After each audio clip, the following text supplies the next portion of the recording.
Hey, Kevin. Hello, Agnes. How are you? Good. So, originally we were going to talk about God, and we're not. We're going to talk about love, but I want to start off by asking you a question about God anyway. Yeah. So I have this stereotype. You tell me if I'm wrong, because I don't really know what it's based on, which is that people in the divinity school don't actually want to talk about God. In fact, kind of nobody wants to talk about God. Like even religious people, like I was sort of listening to these podcasts with a rabbi, and he was going on about how Judaism is really more about community and not so much about God and questions about God's existence. And my inclination is to think it's about God, and also to think all these metaphysical questions are kind of interesting and important. And I don't know why there's this tendency to kind of sideline them. So I'd love to hear your take on that. Yeah, no, that's a really good question.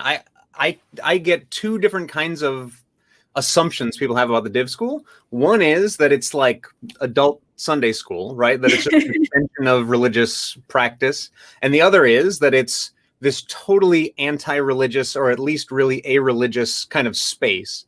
I don't think either of those is just right, but I understand the sense you have. I was a high school teacher. I taught social studies for 6 years. And sometimes people would ask me, how come you all never talk about politics? You're teaching social studies. And I'd be like, no, we do. We talk about politics all the time, but we're much more circumspect about it. And it takes us a long time to build up to it. And if we're going to talk about gun control, we don't just show up and talk about gun control. We show up and spend a few weeks reading things and thinking about things before we feel like we're in position to talk about it, right? So we're just slower about it. And we also had this just really strong sense that when we, as social studies teachers, we need to be really careful about not pushing our own views on students. That's just not ethically, that's just not our place as teachers. And I think there's an analogy of that in the div school where, for one, the academic study of religion depends on not being an extension of advocacy for religion. That's sort of how it came into being. And I think we want to make sure we're not sort of pushing our views in the classroom, at least. That explains why there's not sort of first personal expression of religious belief, but that doesn't say anything about God yet, right? Because you could avoid that stuff and still talk about God. I think God's an interesting case. I mean, I think some people, it's just not one of their words anymore, right? But I also think God's interesting because it kind of hovers between being a proper name and a concept.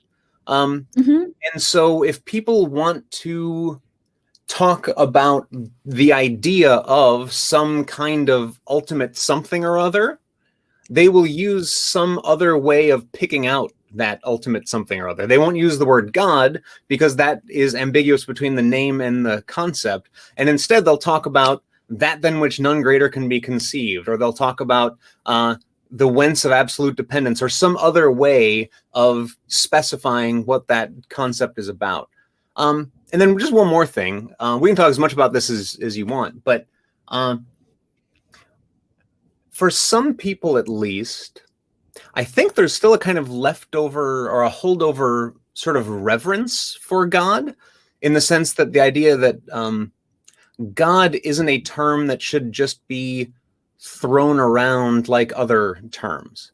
And so I've known some people who get, philosophers talk about all kinds of stuff about God in really interesting ways, but a lot of it is having to do with these puzzles, right? How could God be omniscient and there still be, contingency, or God be omnibenevolent and omniscient and yet they're still evil? There's these puzzles, and to a lot of people who are trained in religion, that feels a little bit like, whoa, you're treating God in a pretty profane sort of way if God is just part of a way of thinking about these puzzles, right? Anyway, those are just some ideas, but I think the primary one is that it's a resistance against kind of advocating for religion. That's really interesting, because you've kind of said two things that I think are in a way in direct tension with one another. So the first is that you're pulling yourself apart from your own religion, right? And so you're in some sense being unreligious.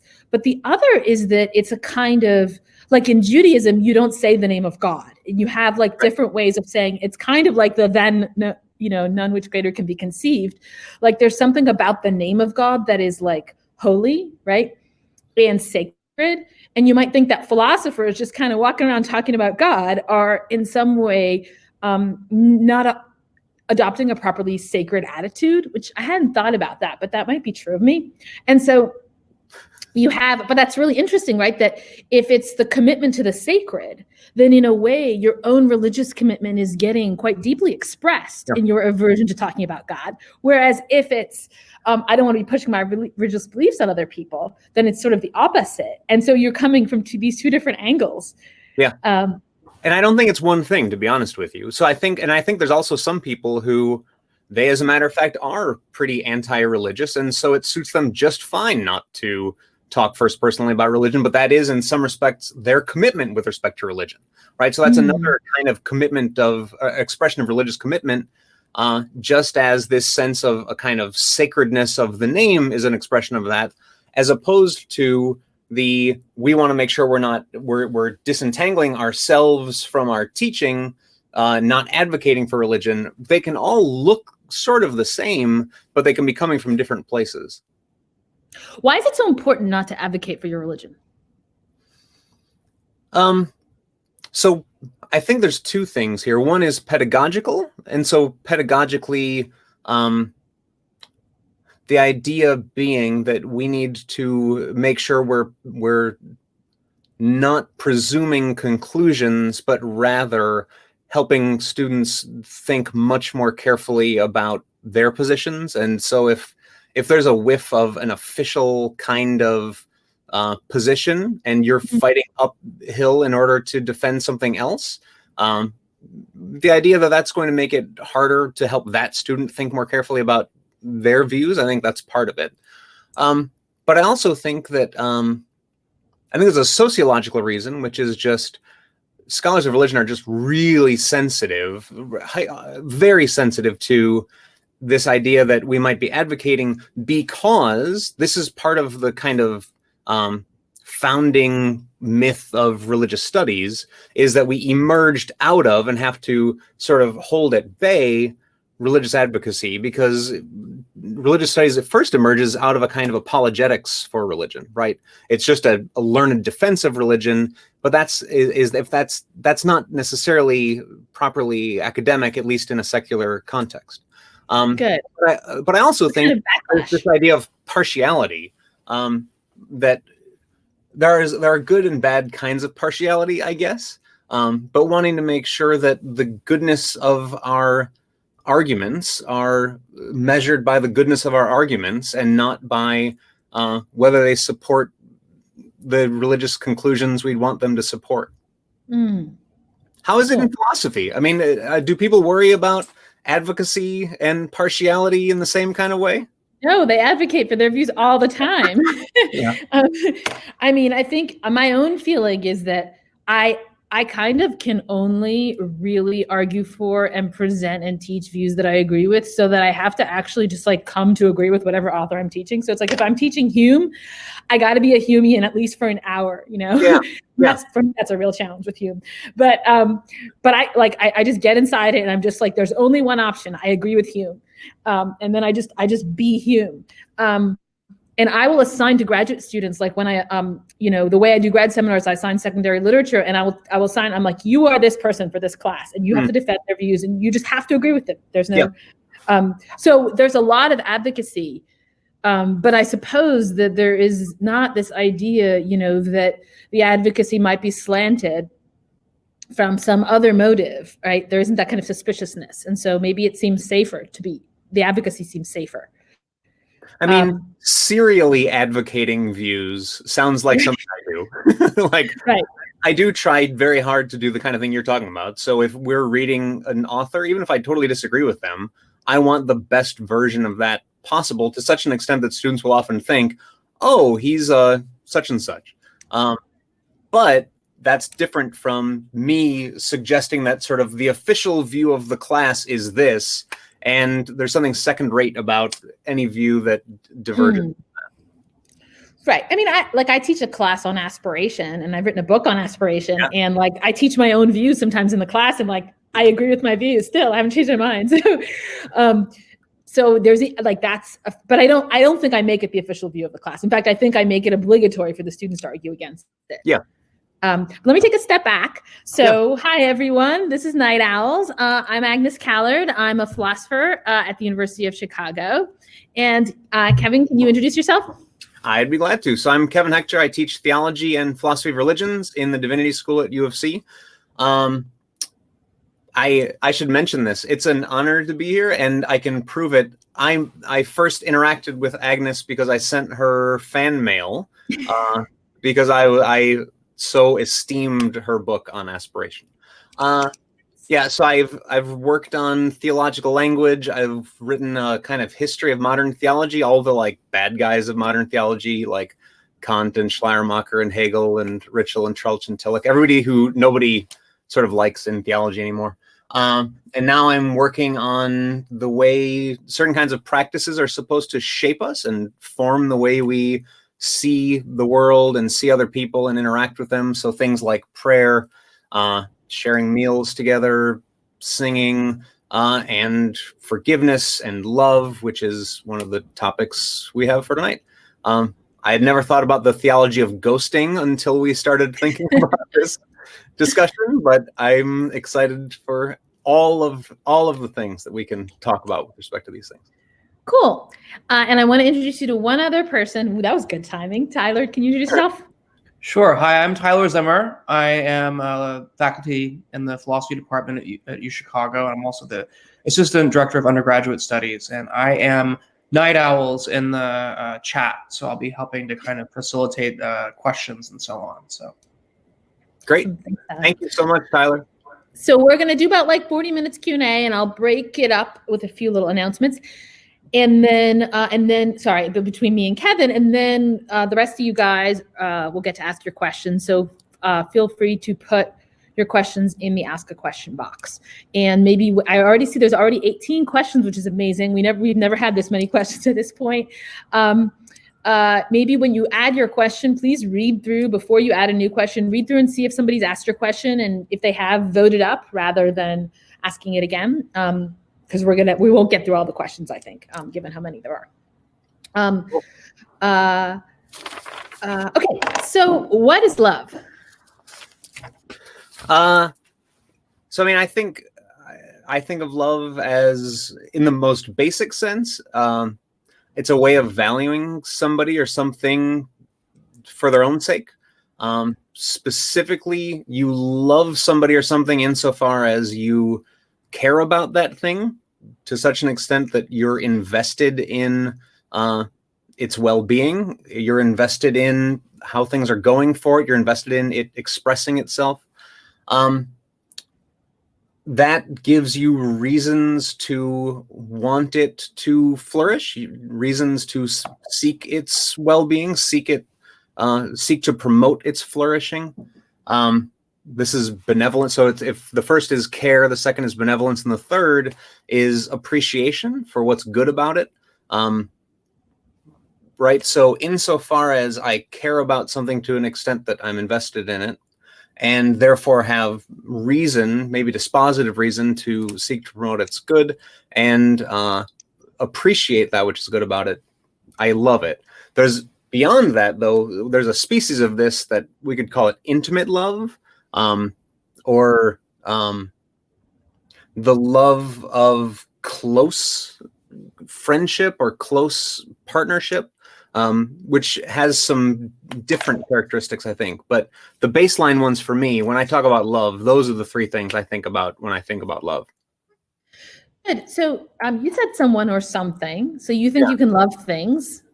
Yeah. So can you give me an example of a thing that you love? Sure. Or that someone else loves?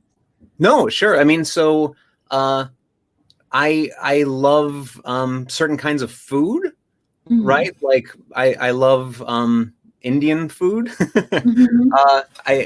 That doesn't mean that I'm, out fighting for its well-being, but I do think I actually am invested in it. But maybe a better example is I love flowers.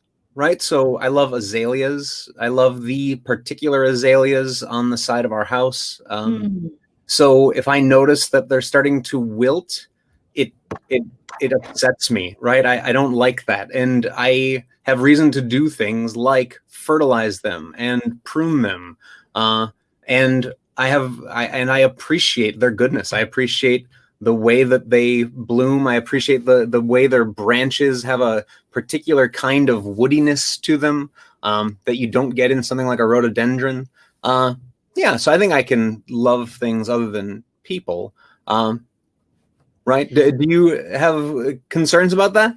Yeah. So like I think there, you picked flowers, right? Which aren't exactly things. I mean, if we're gonna classify them between like someone or something, probably we would put them on the something side, but like they're sort of a borderline case. They're living things.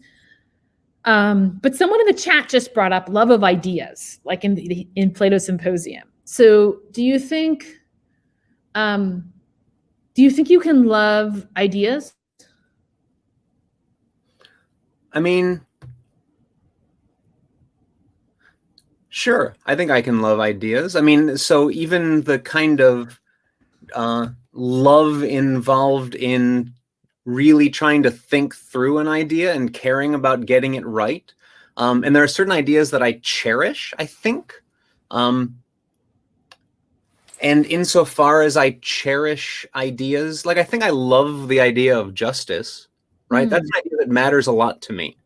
And getting it right, therefore, matters a lot to me.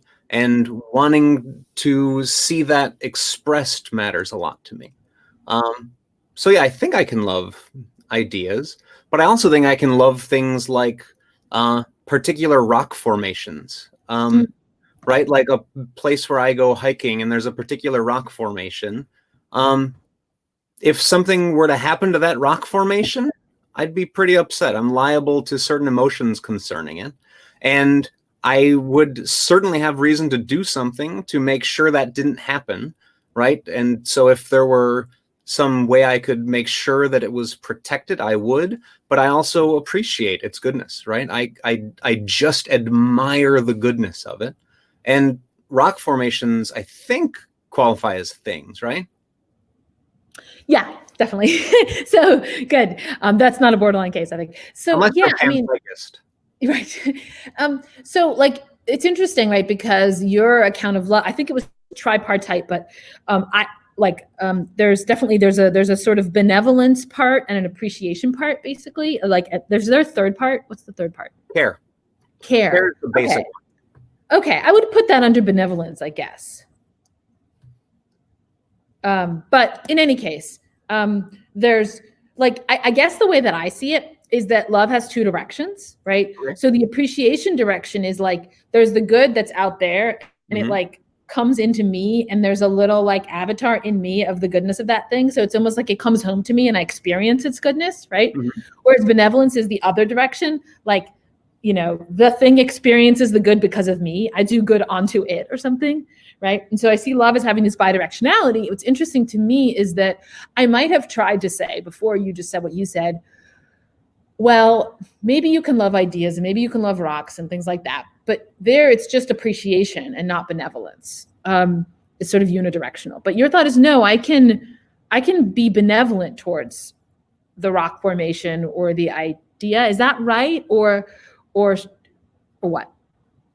Yeah, I think so. I mean, it strikes me as plain that I can be invested in the good of something that isn't even living and therefore want that thing to fare well and do what I can to make sure that happens. Good. So your thought is that a rock formation, I guess this is the bit that's puzzling to me. It seems to me that only living things have well-being. And that's why the azalea case, I was like, yeah, that you kind of like picked a tricky case for me. But like, I think a rock formation doesn't have a well-being. I think that the rocks don't care what formation they're in. It's just that I might like it one way rather than another way, right? So I might be sad when it's crushed or whatever. It might look really pretty. But and so it affects my well-being when they're gone, but I wouldn't have thought that it has a well-being, and I wouldn't have thought that an idea has a well-being. Like, I think of well-being as something where the thing is sort of like flourishing, and so plants can do that. Do you think there can be something good about a particular rock formation? I think, yeah, sure. Because I think that it can be beautiful, but the good is it's good for humans, right? So it's like the human good, that if there was a really beautiful one, the reason why I wouldn't want it to be crushed is like, I would feel bad for all the humans who wouldn't get to appreciate it. But suppose it was the end of the world, right? And suppose that humans were about to die out. And then I'm like, what if 1 second after all humans die, this rock formation is crushed? And suppose you could do something to prevent that? Like, I'd be like, I don't care. Like, who cares? They're all gone. But I don't think that means there's no inherent goodness to it, though. I think it just means that you rank that goodness lower than the goodness of humans. Although I think it sounds like you don't think there's any inherent goodness to. I mean, I feel like if I were to press that button to prevent it from being destroyed, it would only be some kind of sentimentality in which I was, in a self-deceived way, sort of imagining that there were people there to appreciate it. Okay. Let me ask about appreciation, right? Yeah. So I feel like, we want people to appreciate us. That's a lot of what we want out of love. We want to be appreciated, right? We also want benevolence. But so, one of the questions that I saw in the question box earlier was about if people are obligated to love you and they're loving you out of obligation, like, is that the way we want to be loved? Do we want someone to love us out of obligation? Aren't we like a little bit offended if somebody loves us out of obligation? If somebody loves us only out of obligation, then they don't love us, on my view, because if they don't love us for our own sake, then they don't love us, right? And so there are cases where, like, this is almost a case of aspiration, right? Where you act like you love someone out of obligation. You do the loving things out of obligation. You're beneficent, and that hopefully will cultivate benevolence. And you look for that which is to be appreciated in them, and hopefully that will cultivate in you an appreciation. But until you get to the place where you love them for their sake, you don't love them. So, right. So obligation can get you started on a process that ends in love, but you're not loved out of obligation, at least in any pure sense, I don't think. Do you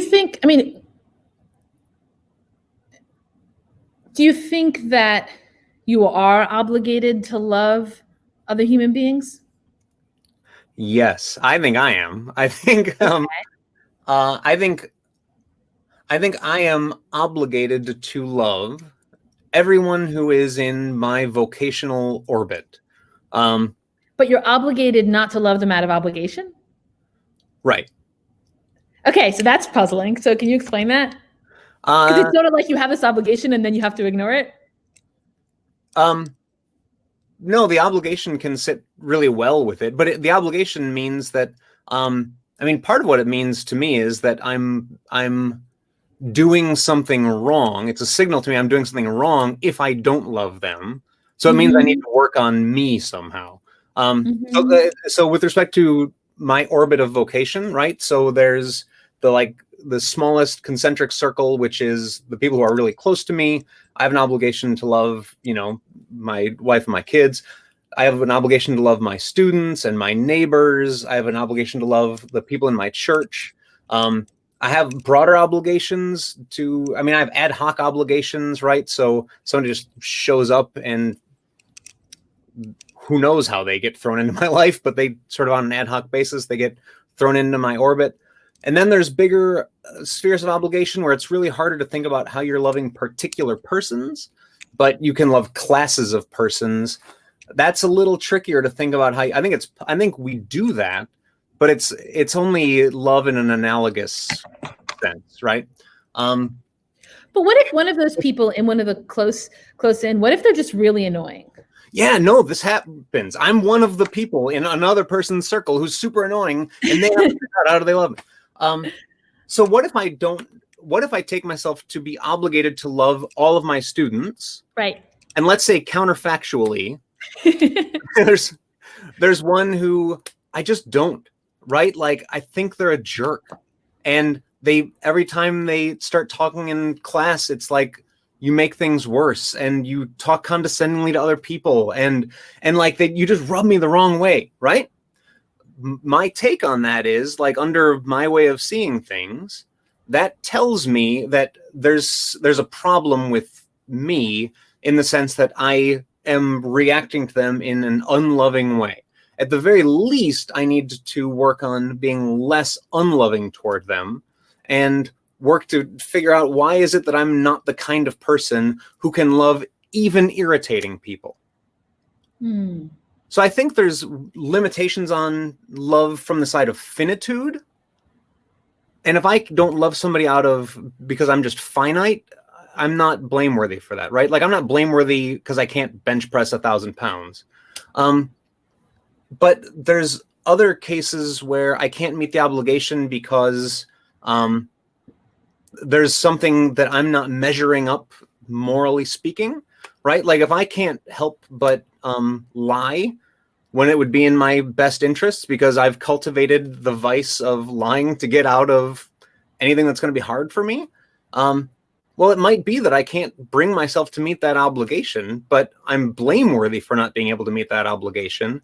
In the same way, if I can't love one of my students, I'm blameworthy for it.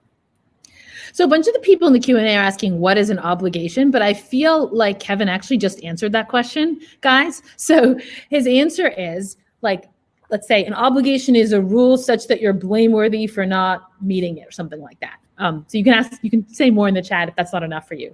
But let me ask, because it seems to me that the idea of the annoying student, to me, brings out the issue about loving someone because you're obligated. Because it seems like with the loving student, with the annoying student, counterfactually annoying student, like, you'd be like, well, I'm obligated to love them, right? Mm-hmm. But then you're supposed to not love them out of obligation, even though, like, out of personality or whatever, naturally, you're not, like, inclined to love them, right? And it would be like your reflection on your obligation would be what would get you to love them.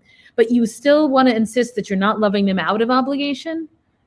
Kant, can I bring up Kant very quickly? Like, so Kant has this view, which is that, like, there's practical love and there's pathological love, right? And pathological love is like your feelings, and you can't control your feelings. You can't control the fact that you're annoyed by someone, but you can control, like, what you command yourself to do and how you command yourself to act. And so he thinks practical love is all that the Bible could possibly be, enjoining us precisely because it is commanding us, right? So how can you command your feelings? I mean, for one, I'm not at all of the view that just because our feelings aren't easily controlled, that means we can't be blameworthy for them. Mm-hmm.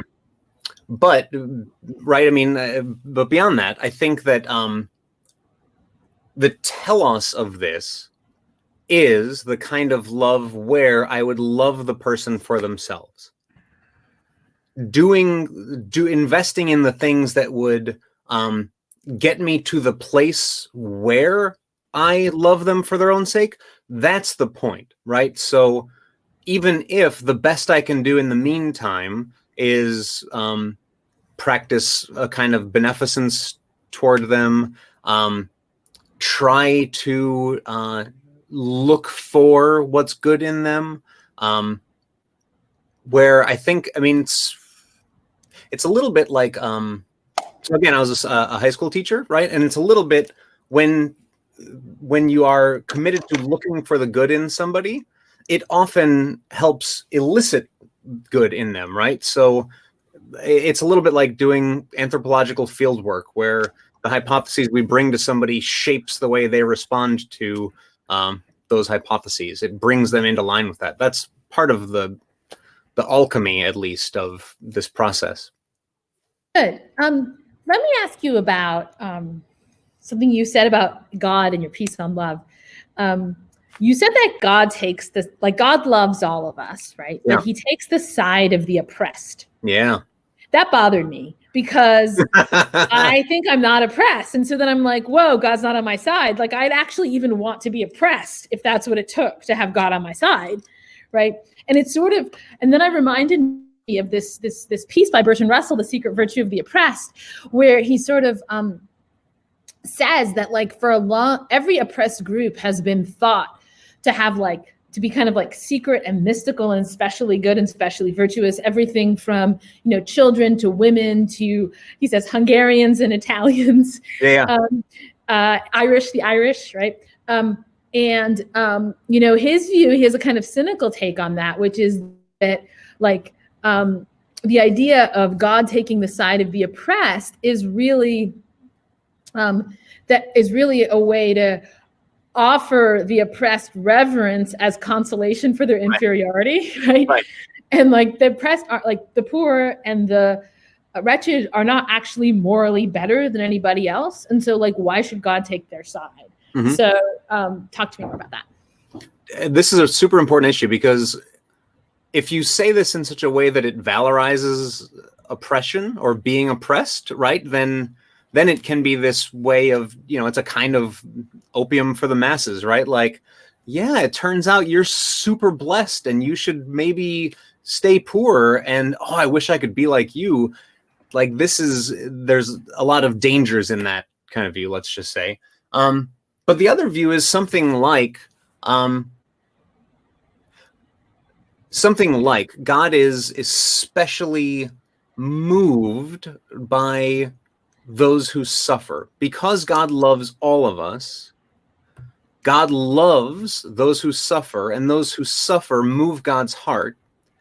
And that means, by a sort of transitive property, that when somebody does something for the good of those who suffer, one is doing it for God, right? They are God's representative. Sometimes theologians have talked about the poor as the sacrament of God. Gustavo Gutierrez talks that way. But he's not on your side. Suppose I do something for those who suffer, right? Mm-hmm. Then does that make God be more on my side? I suppose I don't suffer. I think it makes you more on God's side. What's the difference between those two? Theologically, the idea that we're doing things to get God on our side gets the relationships wrong. So it's the idea that we're bending God toward our will and our projects, as opposed to God has the overarching project, and we can either get on board with that or not. And it's the question of whether we're aligned with God or opposed to God. And so if God identifies with the poor and the suffering and the widow and the orphan, right? So we see this in the Hebrew Bible and the New Testament. If that's the case, then doing for them amounts to getting on board with God's project, or doing something that God approves of. Good. So it's not, it's somehow wrong to think, well, then I have a reason to envy the widow and the orphan because God identifies with them, and I would like God to identify with me. The reason that's wrong is because it's sort of the wrong direction of fit, in that it's my job to, in some sense, change myself to fit towards God. Yeah. Though, in effect, if I became oppressed, that would also work, right? That is, maybe there are other reasons why I'm not allowed to engineer the situation in which I'm oppressed, right? But if I were to do that, then God would be on my side. But that's not the way I'm supposed to get God on my side. I'm supposed to do it the other way. It's, think about it, there are a lot of it's sort of if I'm, the idea of direction of fit is one that philosophers make use of and is legitimate to make use of there, right? So that if I want my beliefs to be true, usually the way that works is I don't try to change the world to make the things I believed about it true. It's that I try to form my beliefs, so that, my beliefs are the malleable part and the world is the hard part. Whereas if I have desires, it goes the other way, right? I have a desire and I take that as fixed, and then I try to shape the world so that it fits my desire. And so your thought is my instinct about I want God to be on my side has the wrong direction of fit. I'm supposed to be the malleable one and to do things such that I get onto God's side. Yeah. Yeah. Cool. With respect to whether you should desire oppression or poverty, there's a long tradition of thinking about spiritual poverty and voluntary poverty, which we could talk about if you want, but there's a tradition of thinking about that, but it's not, there's actually pretty strict rules in the tradition about when that can be recognized as a legitimate calling, because there's dangers in doing it too voluntarily, so to speak, unless you're doing it because it's just out of obedience to a calling. Right. Then there's this kind of self-glorification in self-abasement, if that makes sense. Yes, but it does make sense. Self-love needs to play a role in here too, but we haven't talked at all about self-love.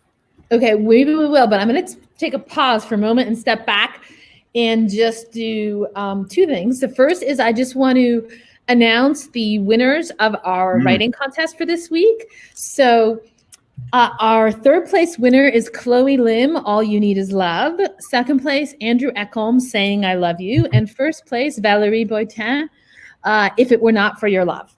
So congratulations to those three. Good job. And we have another writing contest coming up next week. And I wanted to show you guys, I brought my Night Owls tote. This is the wonderful things you can get by entering our contest, in addition to the intrinsic value of the learning and stuff that you'll get from writing an essay. So please submit. It's on our Night Owls blog.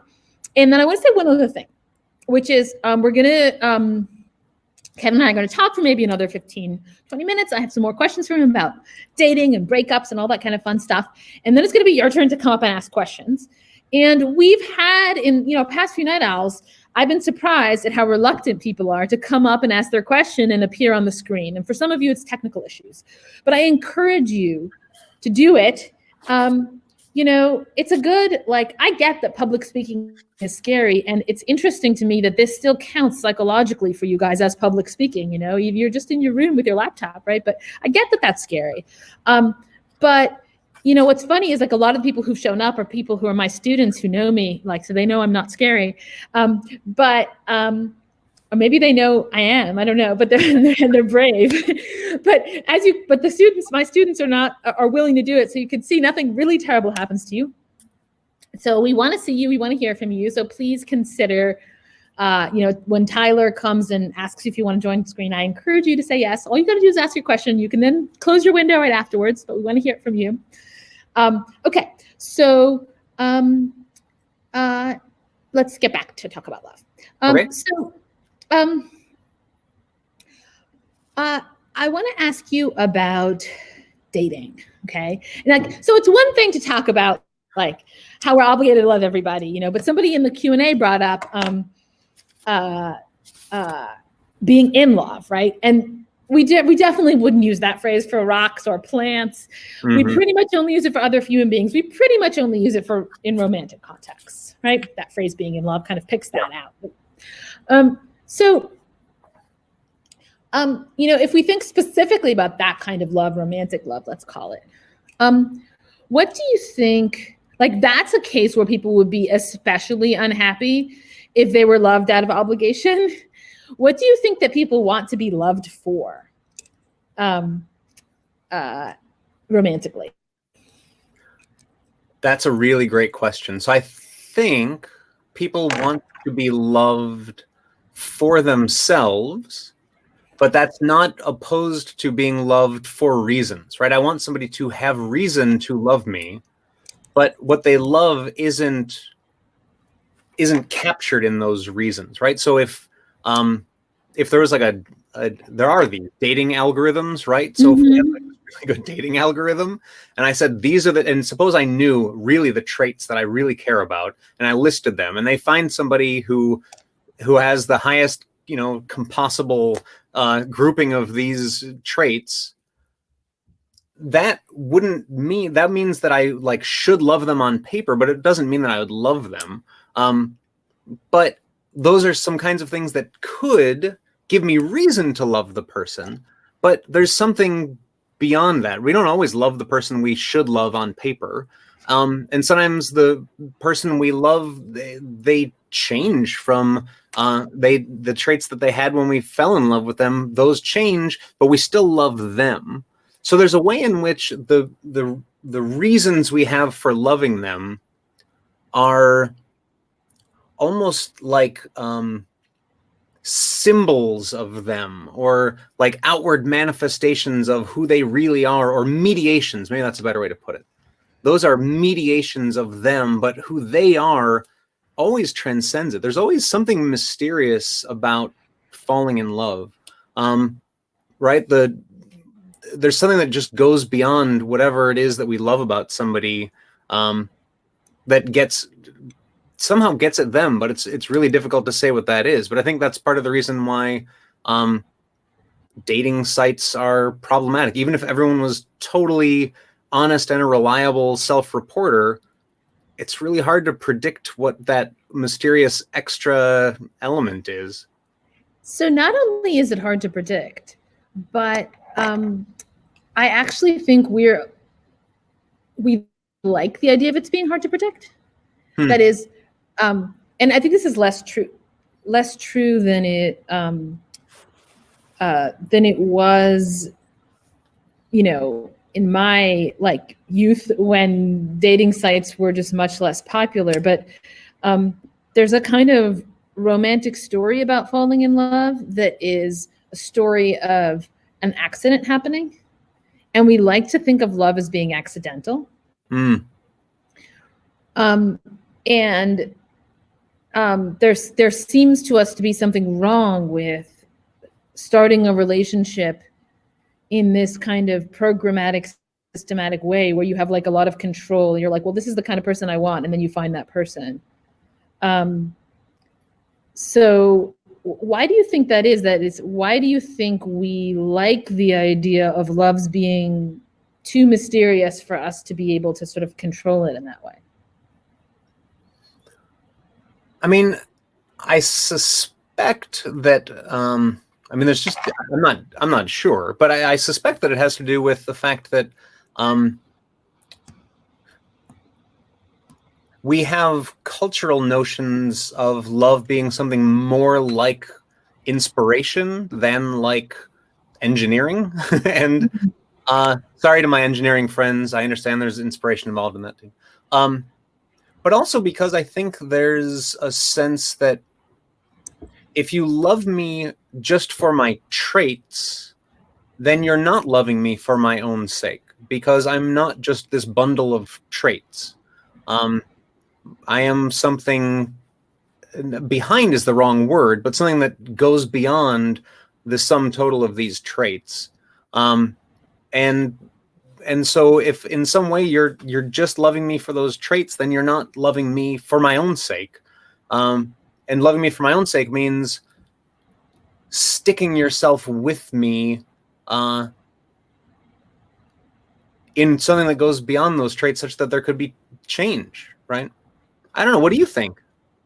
I mean, is there something beyond your traits? What is there to you beyond your traits? I suspect not all of my traits, right? So there are some of my traits. This is an interesting question about personal identity, and what makes somebody the person they are over time. But if I stopped having curly hair, right? Like I got struck by lightning and I didn't have curly hair anymore, I'd still be me. If I got struck by lightning and my brain was fried, I'd be very different. But from a second personal perspective, it would still, the sentence, my wife still loves me, still makes sense, right? Mm-hmm. Because me goes beyond that trait, curly hair and intelligence, and presumably it goes beyond other traits by analogy. It's true, but I guess I don't like the thought that are you hearing an echo? Am I what? Are you hearing an echo? I did for a little bit, yeah. Okay, my computer's it's doing something weird. It's unhappy at the moment, but hopefully I'm still coming through okay in audio. So I like the idea that there's something irreducibly particular about me that my husband loves, such that even if he met someone with a set of superior traits to me, he wouldn't choose her over me, because I've got this irreducible particularity thing over her, so I still win, right? I like that idea, but I sort of don't like the idea that that irreducible particularity is something that I would have even if I was, say, brain dead or close to that, or severely cognitively compromised. I might still want him to care for me under those circumstances, but I would see that as, in large part, the destruction of our relationship, because our relationship is grounded on a certain kind of interaction that would then become impossible. And I would sort of want whatever is irreducibly particular about our relationship to track more like the way it is now, rather than the way it would be if I were like severely compromised by like the lightning. Yeah, I was just using that example to say that that sentence still makes sense, right? Oh, I see. Not to Yeah. say that there's an obligation for somebody in a committed relationship to, come what may, continue loving me just because the particularity of me goes beyond anything, right? So I changed everything and now I'm a total monster, right? But you still have to love me because me that you love transcends that. I'm not saying that. I'm just saying that it still makes sense in a case where, like, if you change out every one of my traits one by one, such that, you know, over the course of 10 years, none of the original ones remain, it still would make sense to say that my wife, in this case, my wife's love for me, has remained her love for me over time, right? Which is just to get at the point that there's something about me that is irreducible to these traits. It's not to say that there couldn't be any justification for ending a relationship because of these changes. So when you ask people what they want other people to love them for, a thing people often say is like sense of humor. Yeah. Which I find puzzling. And like, but people wouldn't say like attractiveness, even if they think they're pretty attractive. No one ever says that. And no one ever says like how smart I am. I want people to love me for how smart I am. They say sense of humor. So why do people pick that? Why do people pick sense of humor over attractiveness or intelligence? Yeah, but people probably don't say I'm funny, right? Because I'm funny is more of like a success thing.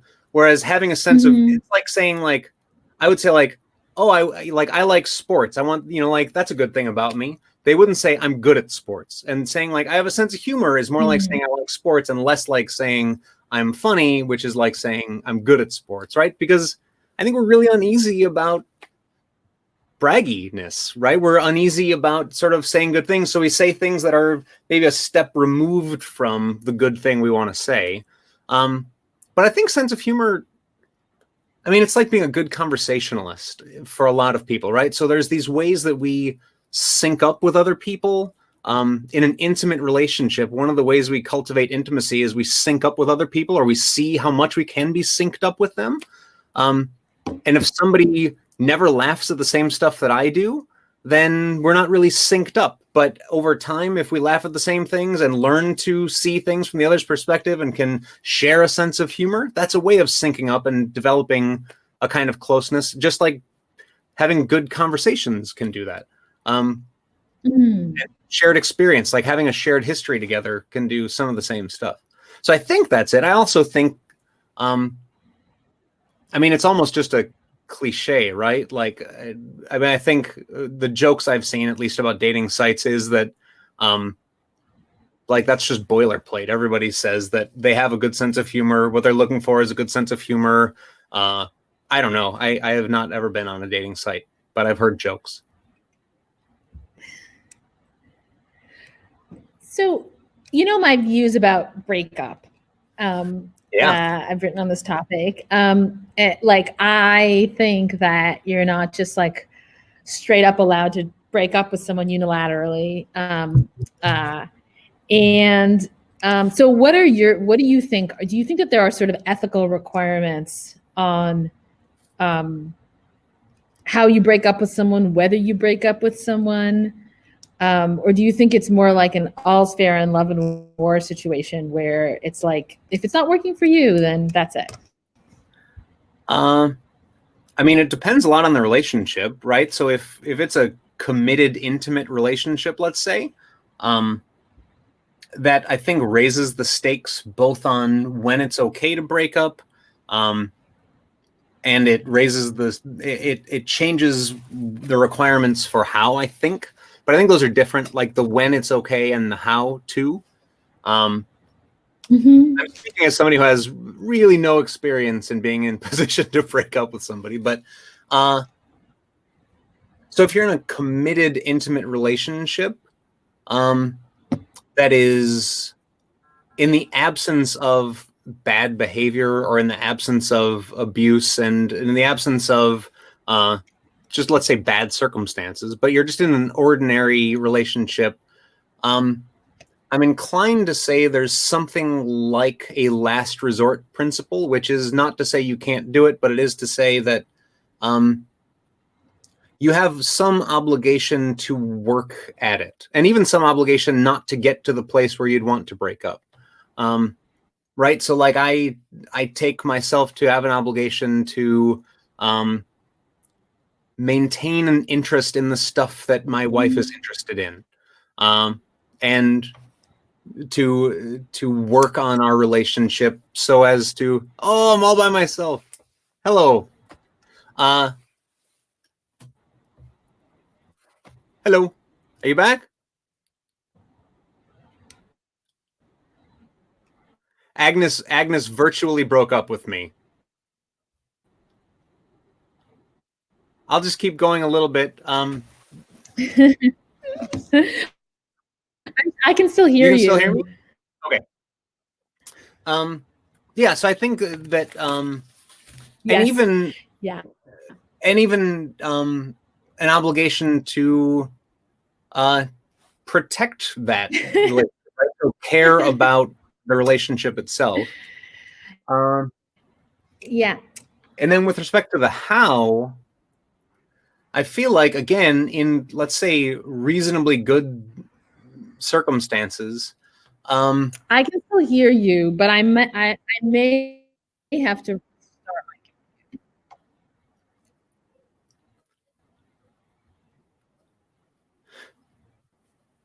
So I'll keep going, and I'll just assume we'll figure it all out.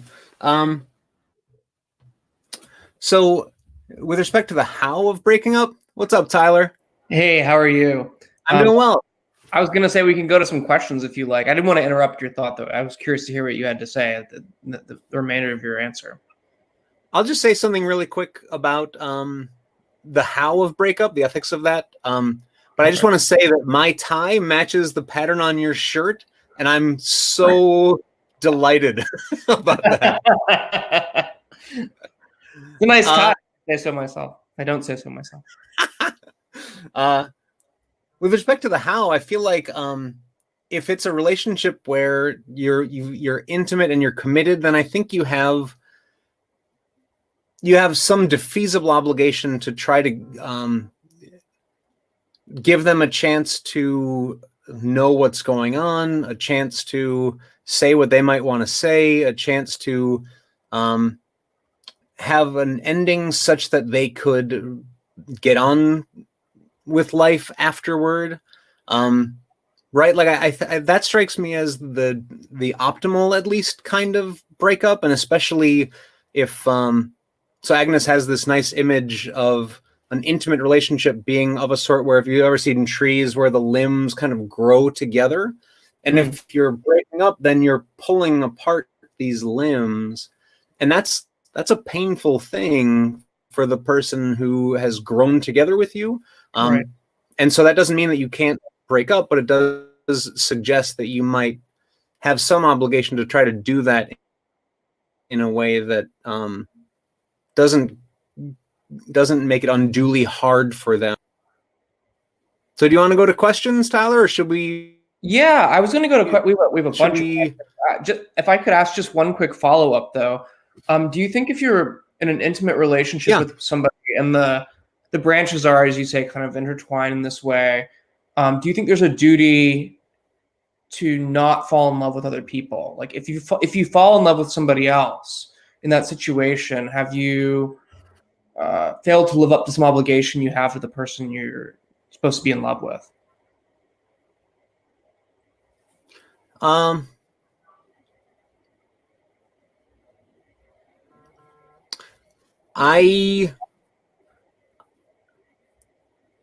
I think there is, I mean, if you're in a committed, intimate relationship, now this is different from friendship. Like I think in friendships can be committed and intimate as well. But I don't think those require the same degree of protecting the relationship. But different commitments work differently. But if you're in a commitment that assumes that you are in it for the long haul, let's say, then I think, yeah, you have some obligation to try not to fall out of love and try not to fall in love with somebody else. Yeah, that strikes me as right. Controversial, right, Tyler? Yeah. So there are a number of questions that look really interesting in the Q&A thread. Yeah.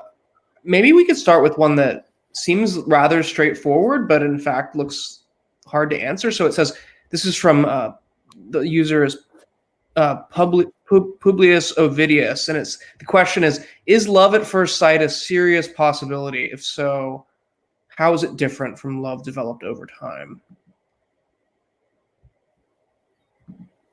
Is love at sight a serious possibility? And if so, how is it different from developing love over time? Is that right? Yeah. That's right, yeah.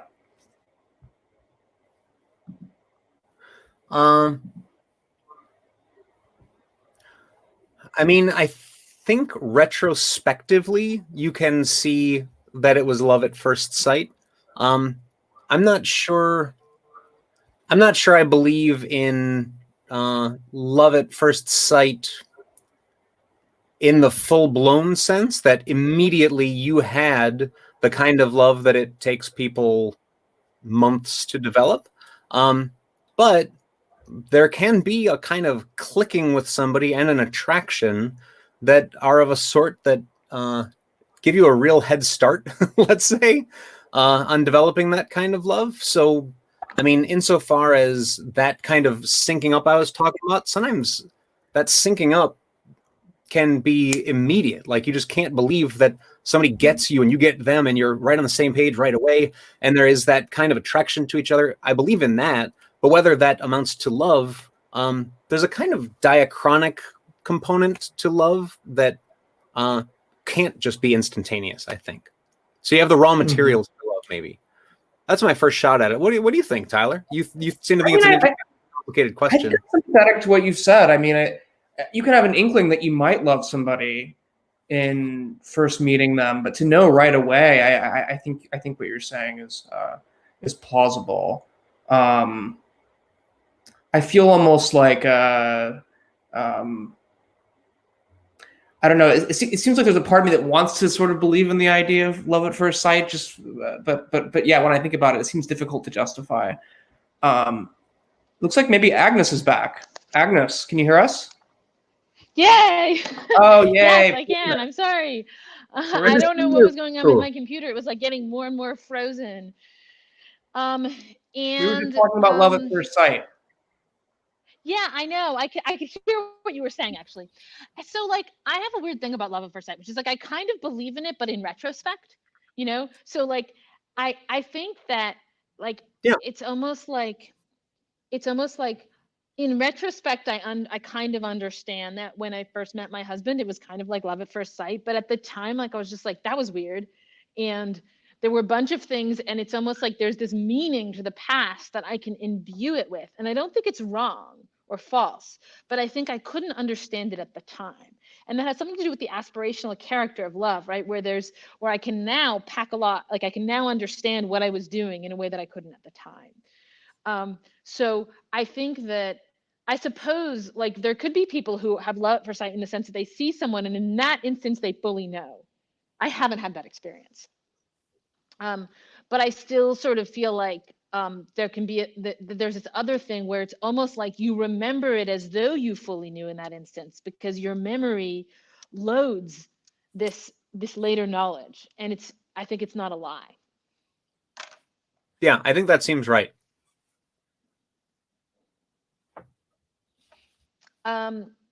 Okay. Maybe let's try and take more questions, because there's a ton of questions on there. I have more questions too, but or maybe, well, while we're waiting for the next person, we were going to talk about ghosting. What do you think about ghosting? Yeah. So, like, not all ghosting is equal. Like, I think ghosting, sometimes, like, if ghosting just means that there's at least an implicit commitment Hello. to, hey, let's hold off on ghosting so our guest can ask a question. Then we'll come back to ghosting. Okay, so this time we're going to do it that way, but just for future reference, for when people come on, like, we will tell you when. Oh, you can't hear us. Okay, go ahead and ask your question. We can hear you.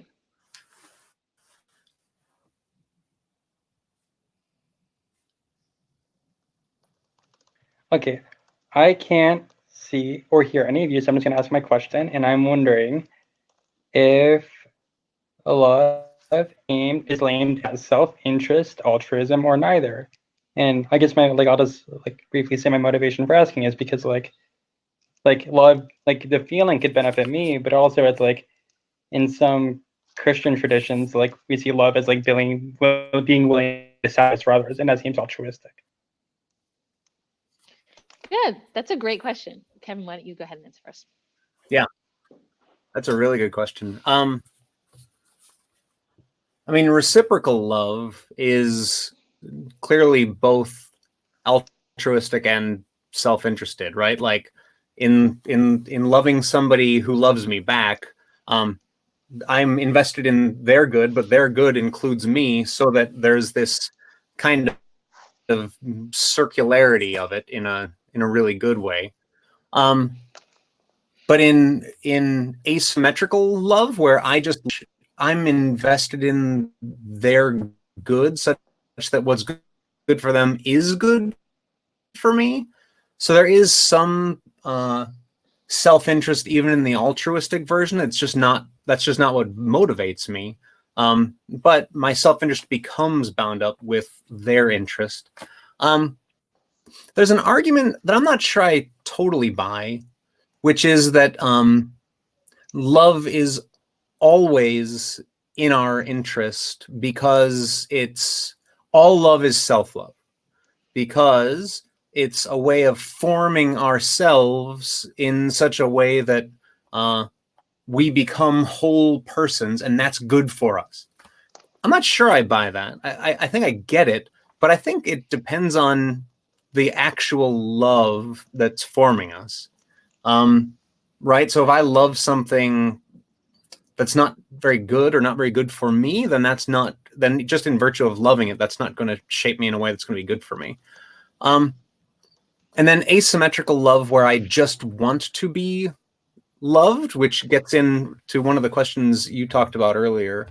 I'm not sure I'm not sure if love is just self-interested. I'm not sure it's love. I think that there's something else going on there. Good. So I think that one thing that is sort of puzzling about bringing the self is that part of what it is to love someone is that your self becomes in some way fused with their self. And so now what you call myself is bigger than what you used to call myself, right? And so there's an ambiguity there about whether you're being selfish. Like, if we were judging yourself by your standards of your old self, you're being really selfless, right? But your new self includes this other person. So now in effect, you're being selfish, right? Yeah. And so the question is sort of like, how do we address the egoistic or altruistic character? And I would say it's maybe more like, maybe at that point, questions about egoism and altruism are not the most helpful way to think about it, but more like it's valuable to have a kind of large self, right?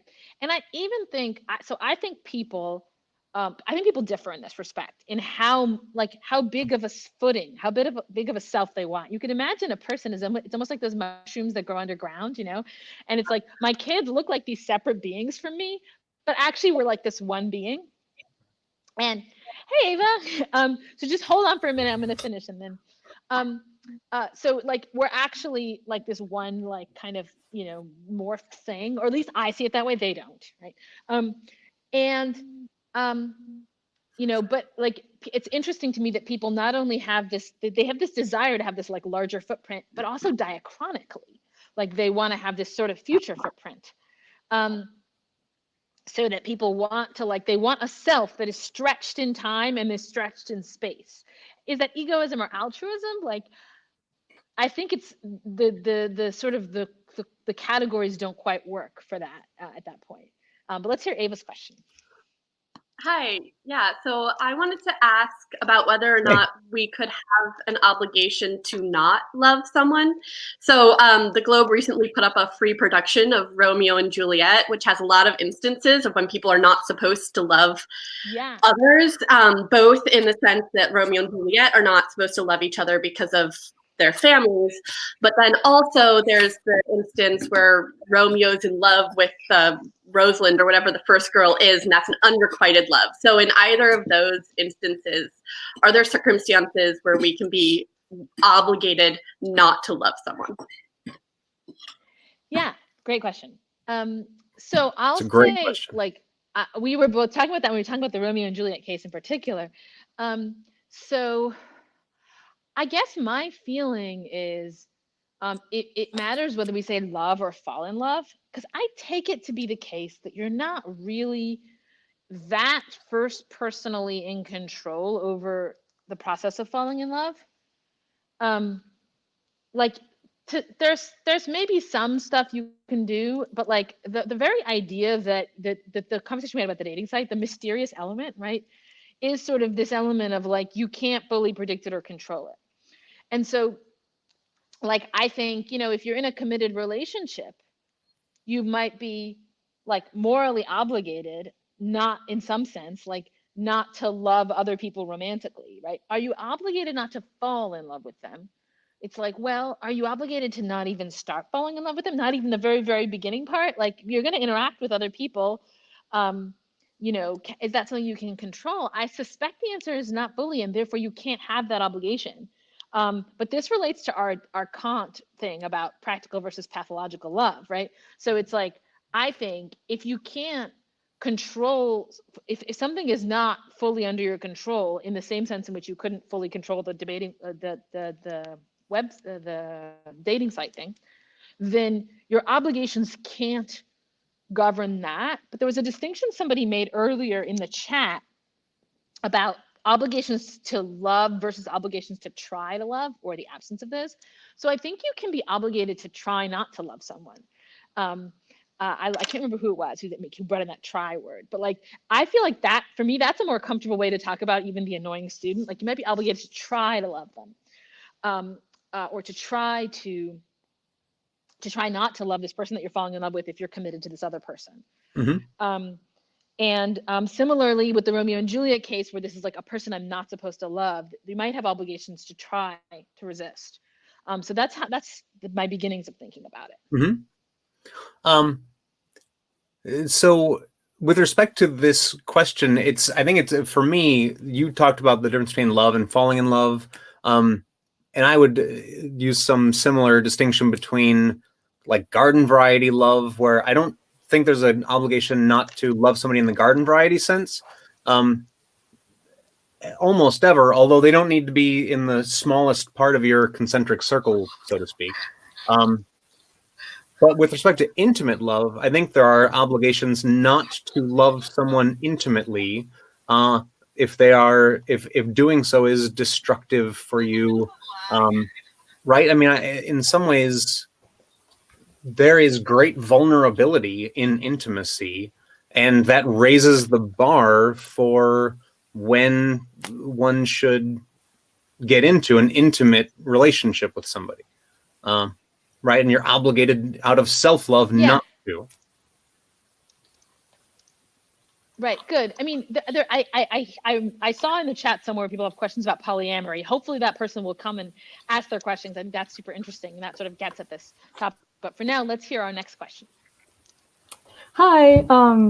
So my question is about family. So a lot of people say that, family comes first, and society is very family centric. And I mean, even at home now, we're all quarantining with our families. So my question is, are you obligated to love your family?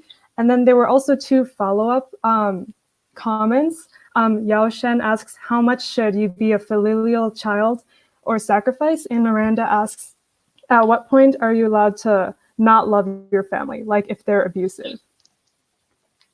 Great question. So I want to say one thing, which is that one of the contest winners for this week, what's it called? It's something about saying I love you. Yeah, it's called Saying I Love You. Is on this, and it's great. It's about loving a grandmother who is sort of demanding love. So I highly recommend you all read it. I think it should be on the blog at this point, Cool. or we'll be there soon if it's not. So I think it's really interesting because I think there's cultural differences here, such that Americans are kind of like at an extreme in terms of not feeling much obligation relative to some other cultures, to feeling less obligation to loving their parents, though not, I think, less obligation to loving their children, right? So if you go on online chat and whatever sites and people complain about their parents, like the group is very ready to be like, oh, your mom is so toxic, you need to get away from her, the sort of, similarly, by the way, about boyfriends and husbands and stuff, like the advice of the team is always going to be like, get away, save yourself. It's toxic. The very idea of toxic, right, is this idea that you need to protect yourself. I think we're very, very quick to think that you should protect yourself from your parents if you had a bad childhood. I don't think we think you can do that with your kids. Like, I don't think we can be like, yeah, your kid's a jerk, just, so I think that that's just an interesting cultural fact. And I feel that Americans feel less obligation to love their parents, like, than any group in history ever before, and maybe than any other group. I mean, maybe other groups do too, but to me, it's a very striking fact. What do you think, Kevin? Yeah, that's interesting. I mean, I think you're right about culturally, at least the dominant American culture is less likely to view love for parents as an obligation. I mean, my view would be one has an obligation. Again, I think one has an obligation to love everyone. The question is whether you're called necessarily to love your immediate family members. In most cases, probably. Obviously, if they are abusive, you have no obligation to remain close to them. Right? I mean, there are cases that are really toxic, and people shouldn't feel any obligation to stay close to people who are tearing them apart. But there are complicated questions about forgiveness in that. Forgiveness not meaning that one remains in the relationship, but forgiveness in the sense that even as one distances oneself, one works on forgiveness. That's a complicated question or set of questions we haven't talked at all about. But yeah, I think there's a defeasible obligation to love one's family members, usually. That's a cagey response. But, so like, no, I mean, it's good because it's like, so we live in a very pro-forgiveness culture, like, especially when it comes to, and there's a lot of philosophical literature on this. Oh, hey, is it okay if you hold off? Just stay there, but just don't ask your question yet. Okay. Is that we don't tend to demand of people that they forgive their parents for, like, even if it's not abuse, like, almost everyone has complaints about their childhood, by the way, and their parents and how that went and stuff. And people like complain about that, but there isn't this demand to forgive, whereas I feel like we're very comfortable with demanding that victims of injustice forgive. There's like this kind of constant rhetoric of you have to forgive, but people don't say like, forgive your jerk of a boyfriend, forgive the mother who like was emotionally distant to you. For like, that's not the rhetoric. The rhetoric is like, take care of yourself. It's a toxic relationship, right? I think the tide is changing more generally. I think the idea that we are a forgiveness demanding culture, I think the tide's turning on that. And the idea that we accept confessions and apologies and forgive, I think the tide's probably turning on that too. That's my hunch. Okay, let's hear Sarah's question. Yeah.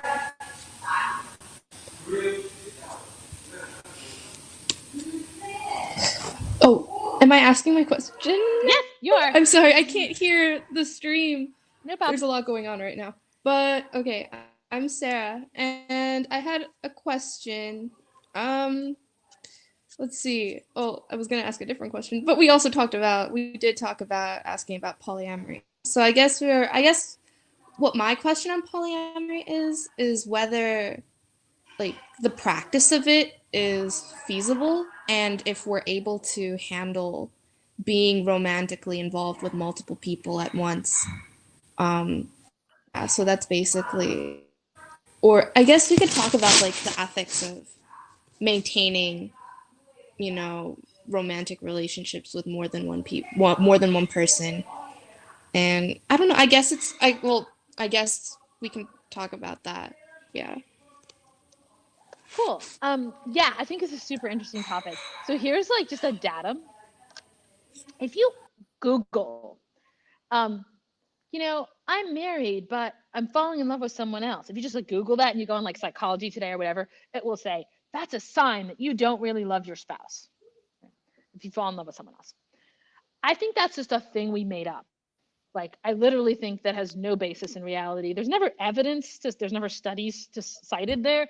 It's just we have this like dogma, basically, that like if you fall in love with another person, that means you don't love the first person. And I think that part of where that dogma is coming from is the situation that you do love both of them is so uncomfortable that we don't want to reckon with the thought that you could be in that situation. So we're like, that situation is logically impossible.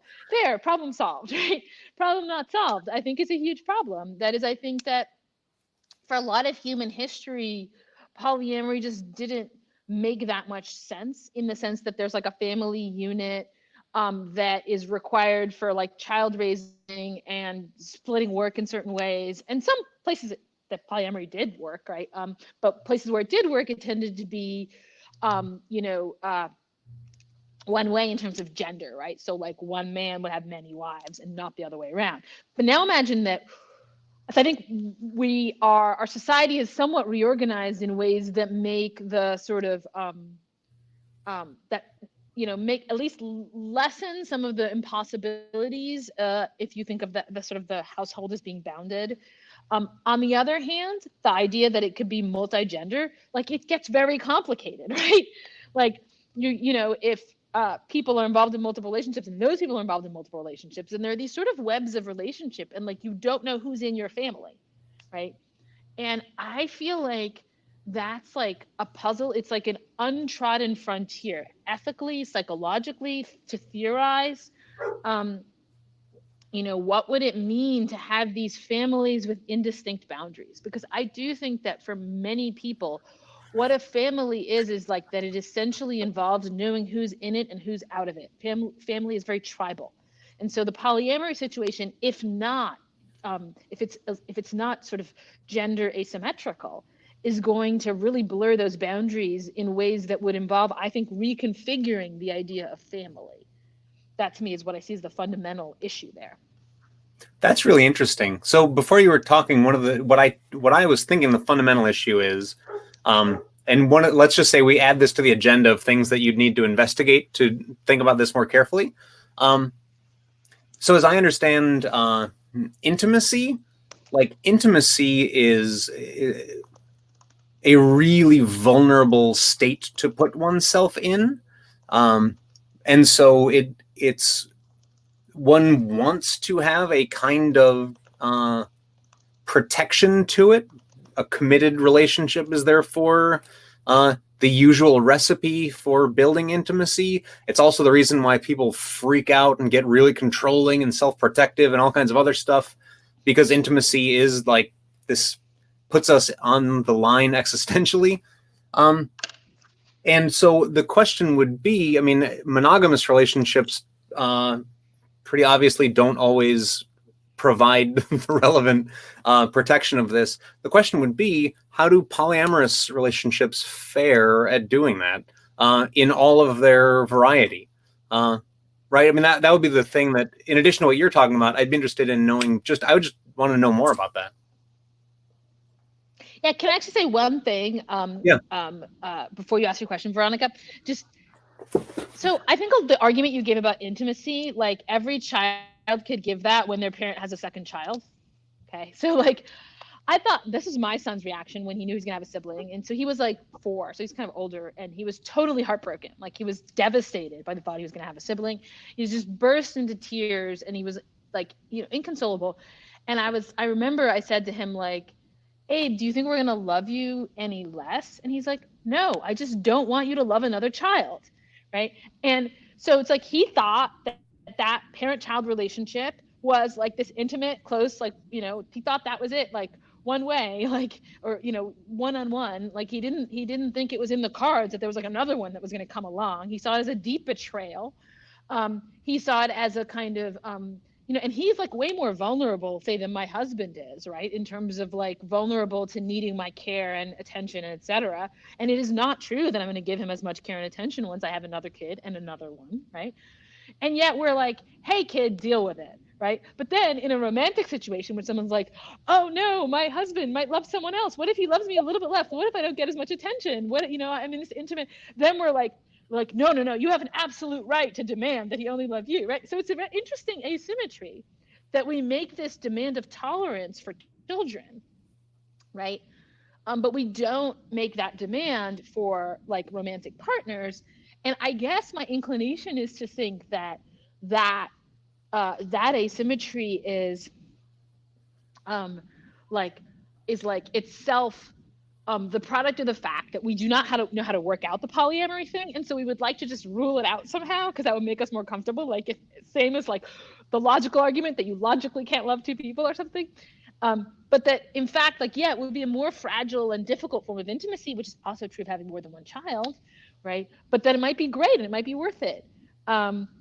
Yeah, I would just add that I didn't demand, like, so I have 2 kids. I didn't demand that just deal with it. I think one of my kids once asked, like, because I always tell them, like, I love you with all my heart, and they once said, does that mean that you don't love the other 2 with all your heart? And I'm like, no, that's just not how this works, right?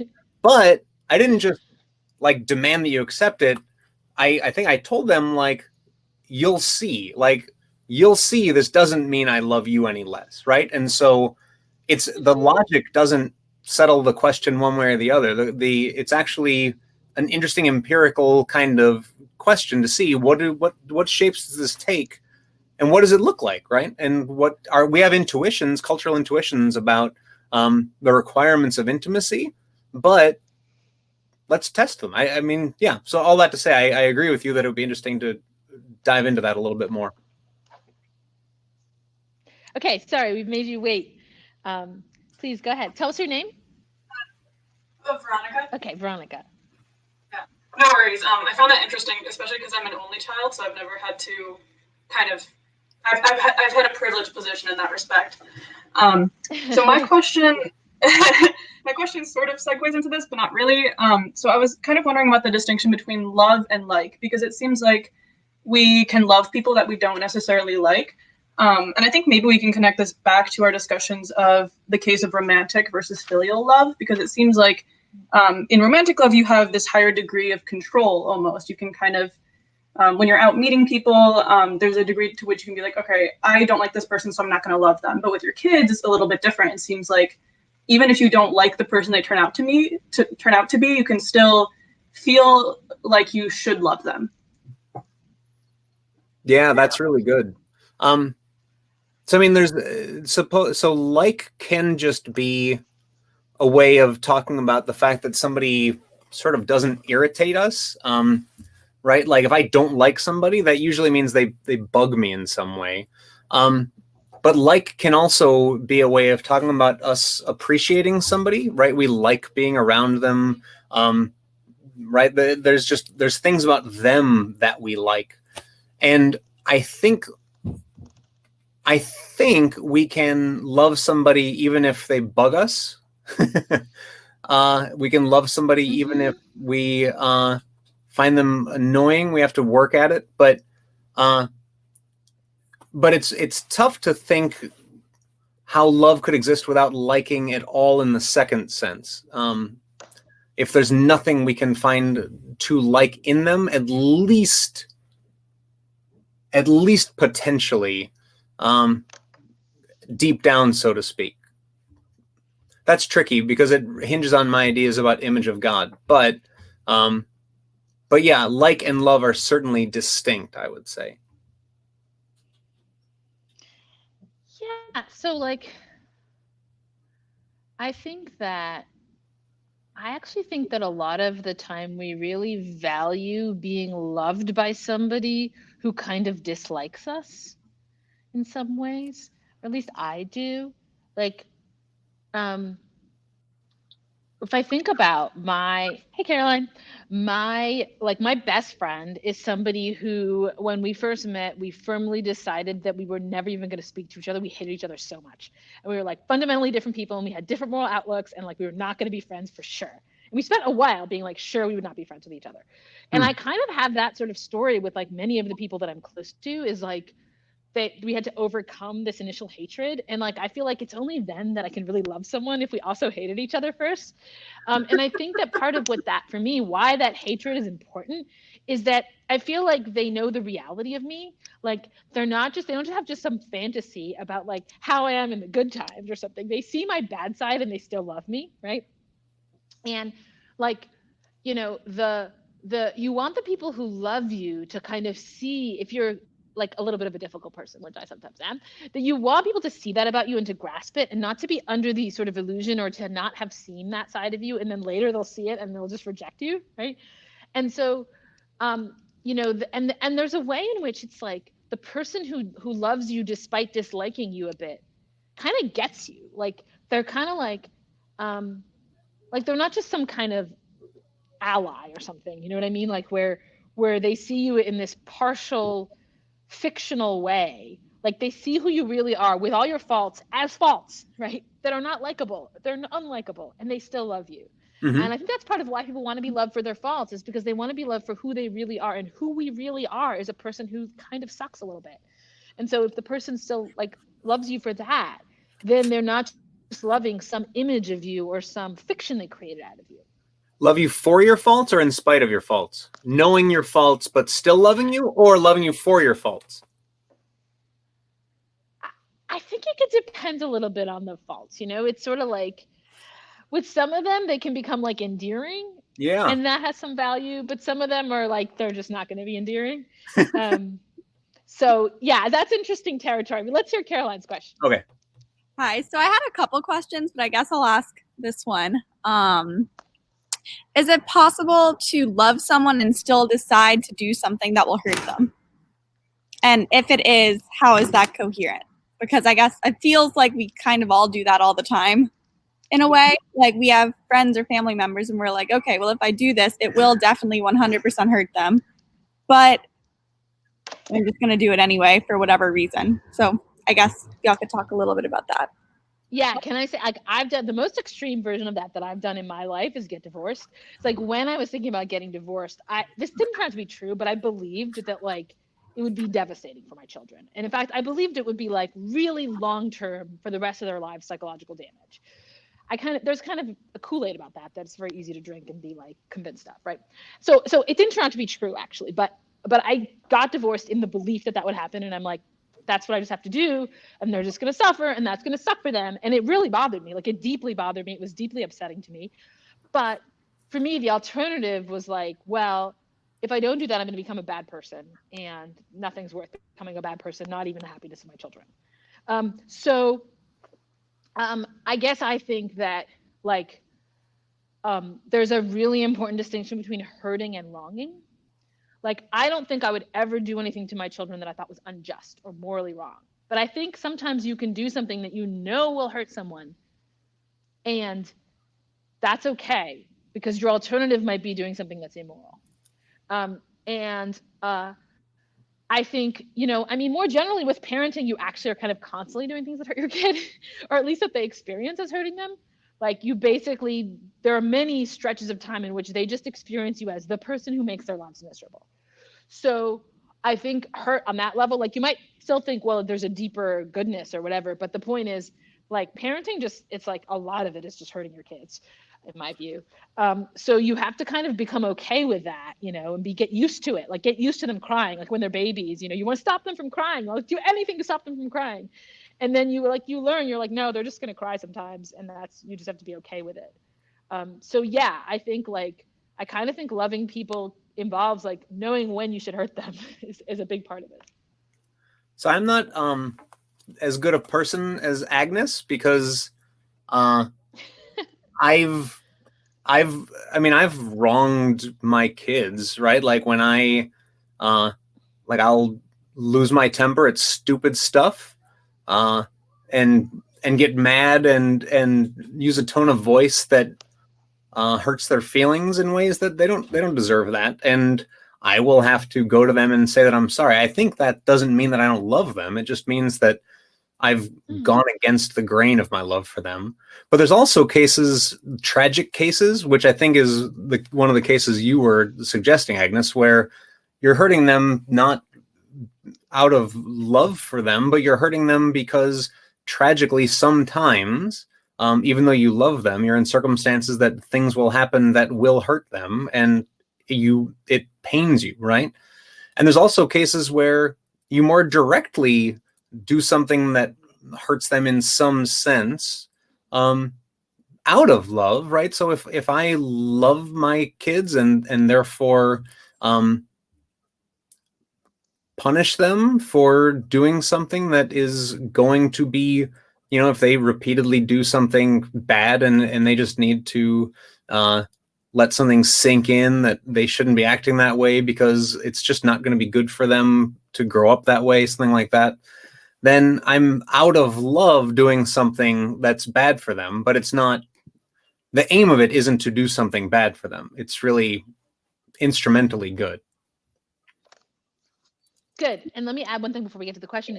So you're absolutely right about like the, doing injustice out of losing your temper. What I was thinking of was like deciding to do something. So I think if I've ever done anything unjust to my children, it wouldn't be deliberative, right? It would be like something got the better of me. And so, but that, like, the divorce thing was a deliberative decision. Like, I had plenty of time to make it, right? And so I think that's right, that on the spur of the moment, one can like sort of lose perspective. Hi. Hi, can you hear me? Yep. Yes. Oh, okay. My question, I asked it before we talked about traits and if you would love someone after they're brain dead. But I think now my question is, how do you know you're not loving someone for their traits and you're actually loving them for who they are? Because I think it's really important to know that, to me at least, because I think people would change and like grow. And how do you stay together even after you've changed in some respects? So I think just how do you know you're loving them for who they are, not just the idea of them with all these like perfect traits that you've selected or kind of like imagined, I guess. Thanks. That's a really good question. I mean, sometimes you can ask yourself counterfactual questions, but if you're with somebody for a long enough time, the counterfactuals will come into existence. They will change, and you'll see like, oh, it turns out I just love them because when we were young, they were the most fun person in the whole world, and now they're not. And so the question is, which, do I still love them if they don't have that trait? How much did I identify them with that trait? Some traits we see more as at the center of who somebody is, right? So even if it's not all that they are, some of them are more central to who we understand them to be and love them as. such that if those things change, then it's harder to see that as the person I fell in love with. Whereas other changes, it's like, oh, I didn't know that was going to be there, but that's kind of cool. I love that too. And I love that as an expression of you. Yeah, but I think counterfactuals can make a difference. But what do you think, Agnes? Yeah, good. I do think that like over time you see a lot of different sides of a person, and it's almost like the counterfactuals get filled out in that way. But I guess maybe for me the most important thing is that the person does change over the course of your time with them, but they partly change because of you. Like you change sort of together, right? They sort of become, hey Maria, so it's like it doesn't tend to be the case that they change in these totally unpredictable ways, except it sort of if you're growing apart, and that that has happened with like friends, like people you were friends with when you were much younger, and then you live separate lives, and then like it can be hard to be friends again at that point. But I think that in something like a marriage, the way that people grow in a way is sort of responsive to the way that the other person's growing, at least ideally.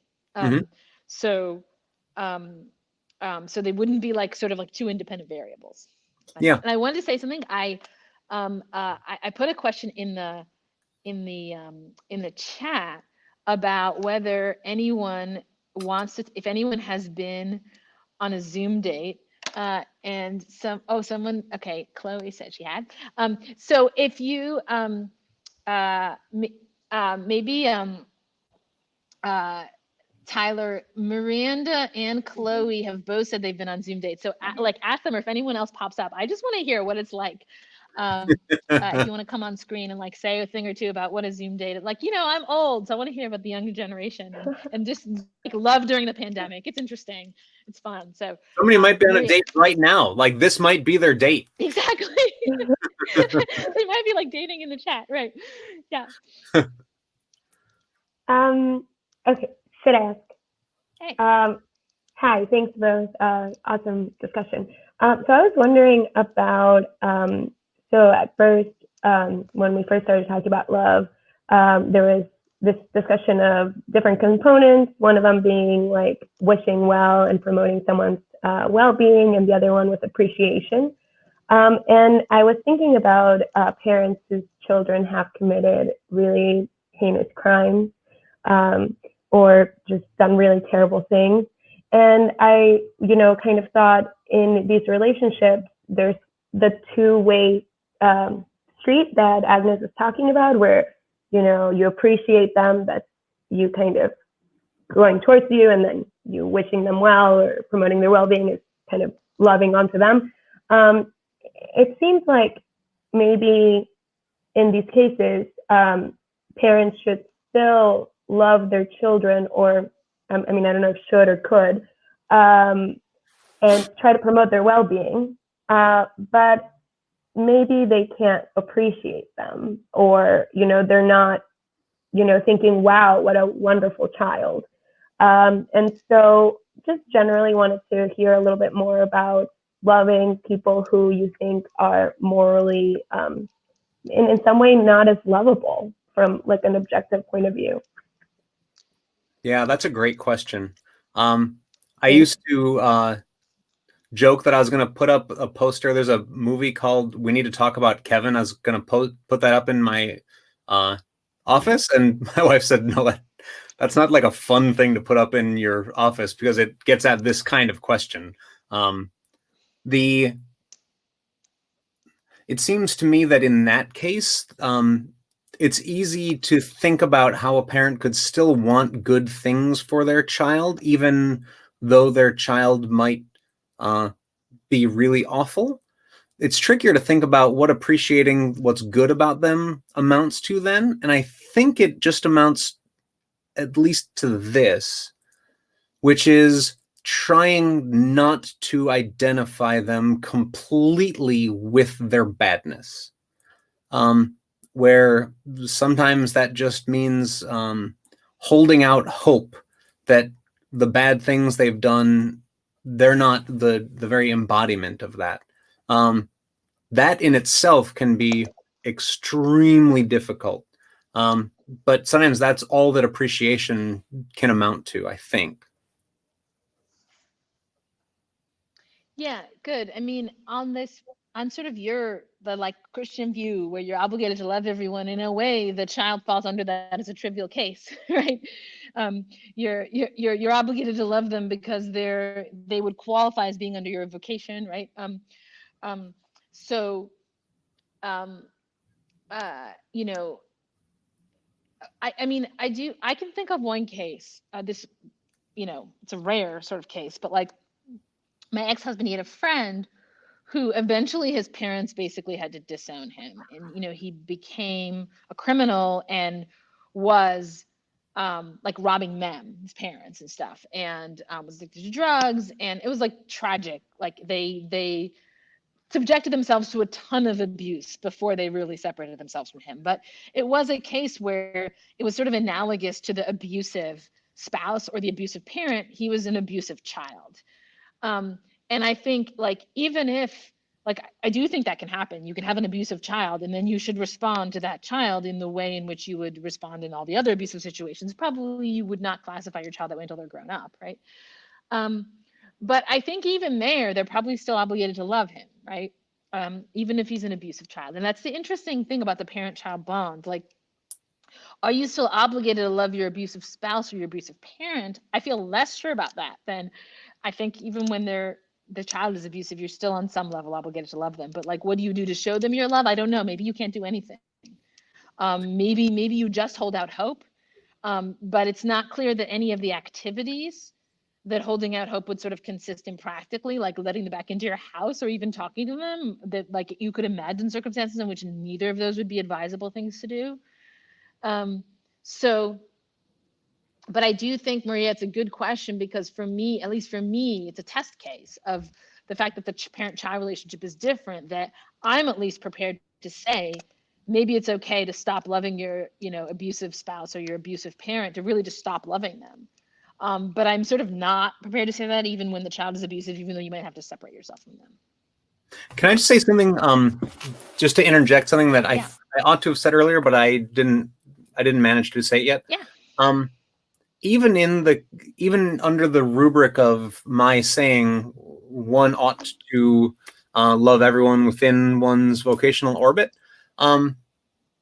even within that, I think you have to permit exceptions, right? So the idea that I would tell somebody who has been traumatized, like, it would be perverse to say, oh, you're obligated to love the person who abused you or something like that, right? So in that kind of case, sometimes self-preservation, sometimes there's a sense in which a certain kind of vindictive feeling can bear witness to one's moral worth, one's integrity. It can bear witness to the fact that one shouldn't be treated that way. And that can be really important. So even in the case of the parents who've been abused, I can imagine that too. I think it's mostly important to say, though, that that needs to be treated as a kind of exceptional case, but those exceptions can be really important ones. I didn't say that before, and I think it gives a misleading picture if that doesn't get said. Right. Good. Okay, Tyler, there was somebody who was maybe willing to talk about Zoom dating? Yes, I just invited Miranda on screen, who said that they had been on a Zoom date and waiting to hear back. In the meantime, though, I was thinking about asking a question on behalf. Oh, here's Miranda. Yeah, so was not expecting to talk about my relationship status. Just gonna preface all this with that. But yeah, as far as Zoom dates go, me and my boyfriend have been dating for a couple of years now, and we're quarantined in different places. So we had a date by basically making the same food and then like pretending we were sitting next to each other and just like having like a lunch date, and then we just went and played video games together while still like video calling. So, and like that's how did that feel for you I guess, like in comparison with like an actual date? It's not the same, obviously. Like I still miss him a lot, and like there's nothing that really compares to like being able to sit in the same room and have like that like in-person connection. But it's still like really nice to see him, and like instead of just doing like the texting constantly and being like, oh, how was your day, what are you all up to, it's nice to like have time to like just dedicated to sit down and focus on this other person who's an important part of my life. So let me sorry, can I ask one other thing, and then Kevin, you can ask. Okay, my other question is, like, so have you had Zoom classes? Yeah. Mm-hmm. Okay, so compare the difference between reality and online in the two things. Like, because I hear a lot of like Zoom classes are horrible, they're not like the real thing, etc. Is a Zoom class more like a regular class than a Zoom date is like a regular date, or what?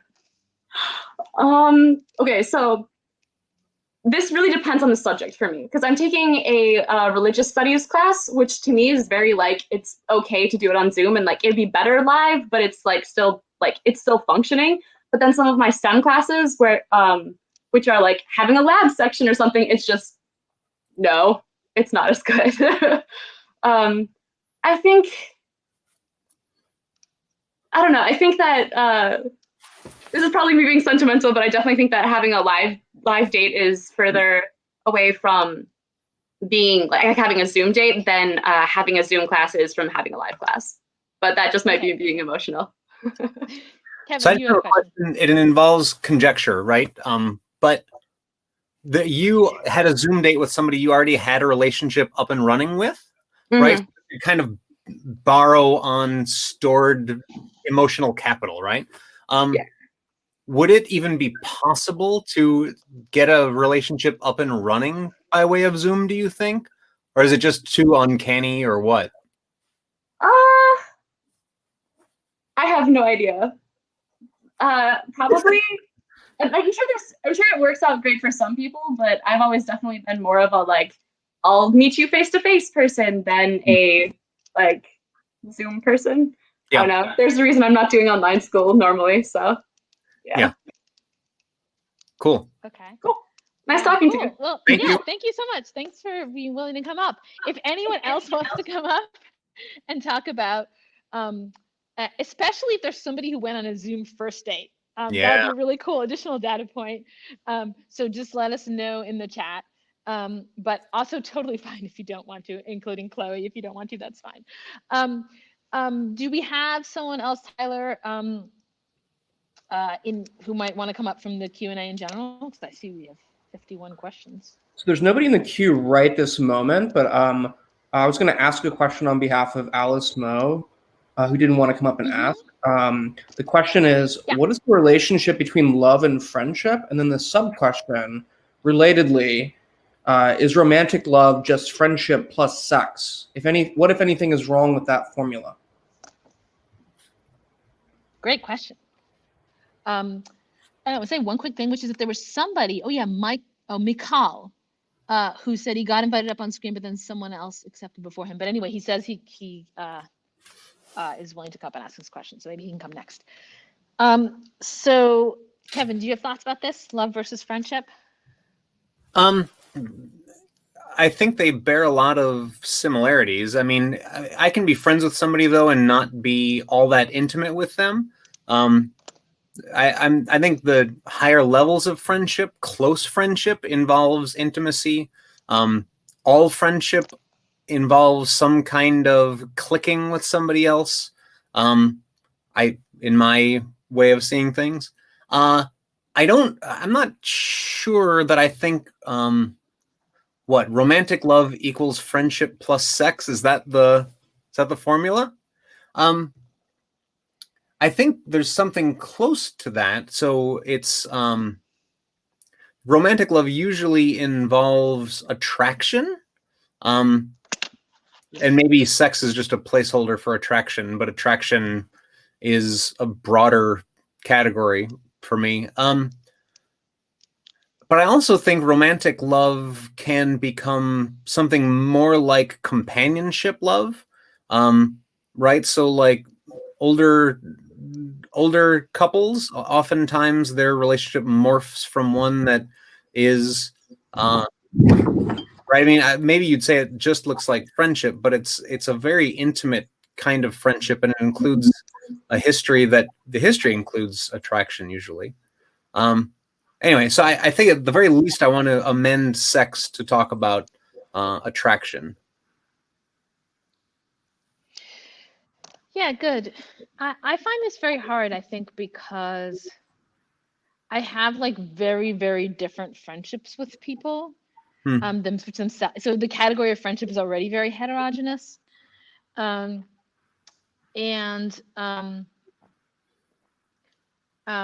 think that like, but I see something, which is that there, at least in many friendships that don't involve sex, there's actually a taboo. Is there a weird sound? Are you hearing weird sound? That's probably me. I will mute myself. Okay, yeah. Well, we'll get to your question in 1 second. There's kind of a taboo about acknowledging or admitting any physical attraction in the friendship. So it's almost like we want there to be this really big barrier. Like we want it to be like, look, either we have sex or we're pretending we're not physically attracted to each other at all, or something, or we aren't physically attracted to each other, right? And we don't tend to be very comfortable in that gray zone, which is interesting, right? Because you might have thought that friendships would just be on this, there would just be this gradiated thing, like between friendship and romance, that would be like, I think it's much, my feeling is like it's actually really much more that way for teenagers, like especially teenage girls. But, you know, when you grow up, it's like people want those boxes become very distinct, and that's interesting. And it may itself be connected to our polyamory taboos and our thinking about how we don't know how to manage like polyamory, and so we need to make these things really clearly demarcated from one another. And so I think that's where you get this impression that like love is friendship plus sex, because the idea is that sex puts it in this other box, this other category. And like to some extent, the fact that we classify in that way because we need to classify in that way actually makes them different. So I think it had like, you know, the way we categorize things really matters. I don't think it's just friendship plus sex, but I do think that we have like reserved, we have this thought that like sex only goes with certain relationships, and that's like that those boundaries are quite like hard to overcome. Although we do have categories like friends with benefits, right? And friends with benefits don't necessarily like that phrase exists so as to say this is friendship plus some sex or some approximation thereof, but it's not romantic. Right, good. And that's a good point. And I guess my thought is just like the question of whether sex goes with the relationship or not is always like in some way like very fixed in advance. You know, it's like, oh, it's friends with benefits, that's what it is, right? And like what's interesting to me is how we don't tend to think of that, except like as teenagers really, as being like this borderline case or gray area. So like we tend to want to settle that question really clearly. Okay, let's hear our next question. Cool, great. So thank you again for creating these events. It's so much fun, especially like since we can see it from across the globe these days. So my question is self-love a prerequisite for loving others? And why or why not? And perhaps it's a good entryway into talking about self-love as a kind of special category of love, or perhaps even is it a special category at all? Yeah, very good. So self-love self-love is, for me, having that same kind of care and benevolence and appreciation directed toward oneself. And on my view, one's self is one of those selves that one has an obligation to love. Having said that, is it a prerequisite to being able to love others? There's a sense in which I can see why we'd want to say yes, except in real life, I think sometimes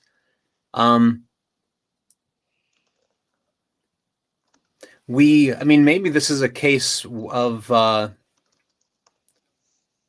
where we aspire to self-love or something like that. But in real life, where loving others helps us love ourselves, right? Or at least grows us in our ability to love ourselves if it's a healthy love.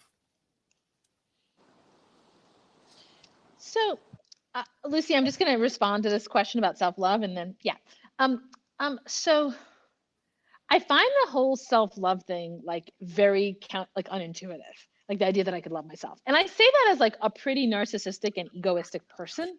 Like I you know, people, like most people that are close to me would classify me as like kind of on the arrogant end of the spectrum. So I don't think it's like that I'm humble or something that is my problem with this. It just almost seems like a category mistake. Like I need to love something else that's not me. Like I'm the one doing the loving, and then there's the object. And like there's something weird about the idea of that being reflexive. I mean, on the other hand, I think I can have self-knowledge, right? So but like I guess maybe it's a little bit like, remember our conversation about whether like being on God's side? So like, should I love myself? Well, I think I should be the kind of self that I could love, right? Like that is, I think I should improve, right? And so it's like, if I feel bad about myself, I don't want to love myself. I want to improve to the point where I would love myself, right? So I suppose I wouldn't think of the project of like coming to love myself as being a very good project. Like if I'm not already lovable, then I should become lovable rather than working on the loving part. But maybe this is because idiosyncratically, I've already like 100% at the other side. You know what I mean? Like I'm very inclined to love myself, and so I feel like there's no job. That's not hard. The hard part is being lovable. So it's possible that like to me this is like, it's just like unidiosyncratic that I should try to want or aspire to love myself. But I feel like the real difficulty comes in loving other people, not myself. That's like where I strive. And in that like it somehow, I don't think loving myself is bad. It doesn't seem like an achievement or a feat of any kind. It doesn't need to be an achievement or a feat, I guess. But like if you think about something like being proud of yourself, right? Being proud of yourself for doing something well. That's a species of self-love. Trying to improve yourself in the sort of way that you are talking about, that is willing good toward yourself. So, I mean, yeah, I'm not sure achievement talk is the right way to put it exactly, but some of the things you're talking about are in the vicinity, I think, of self-love, on my understanding of it, at least.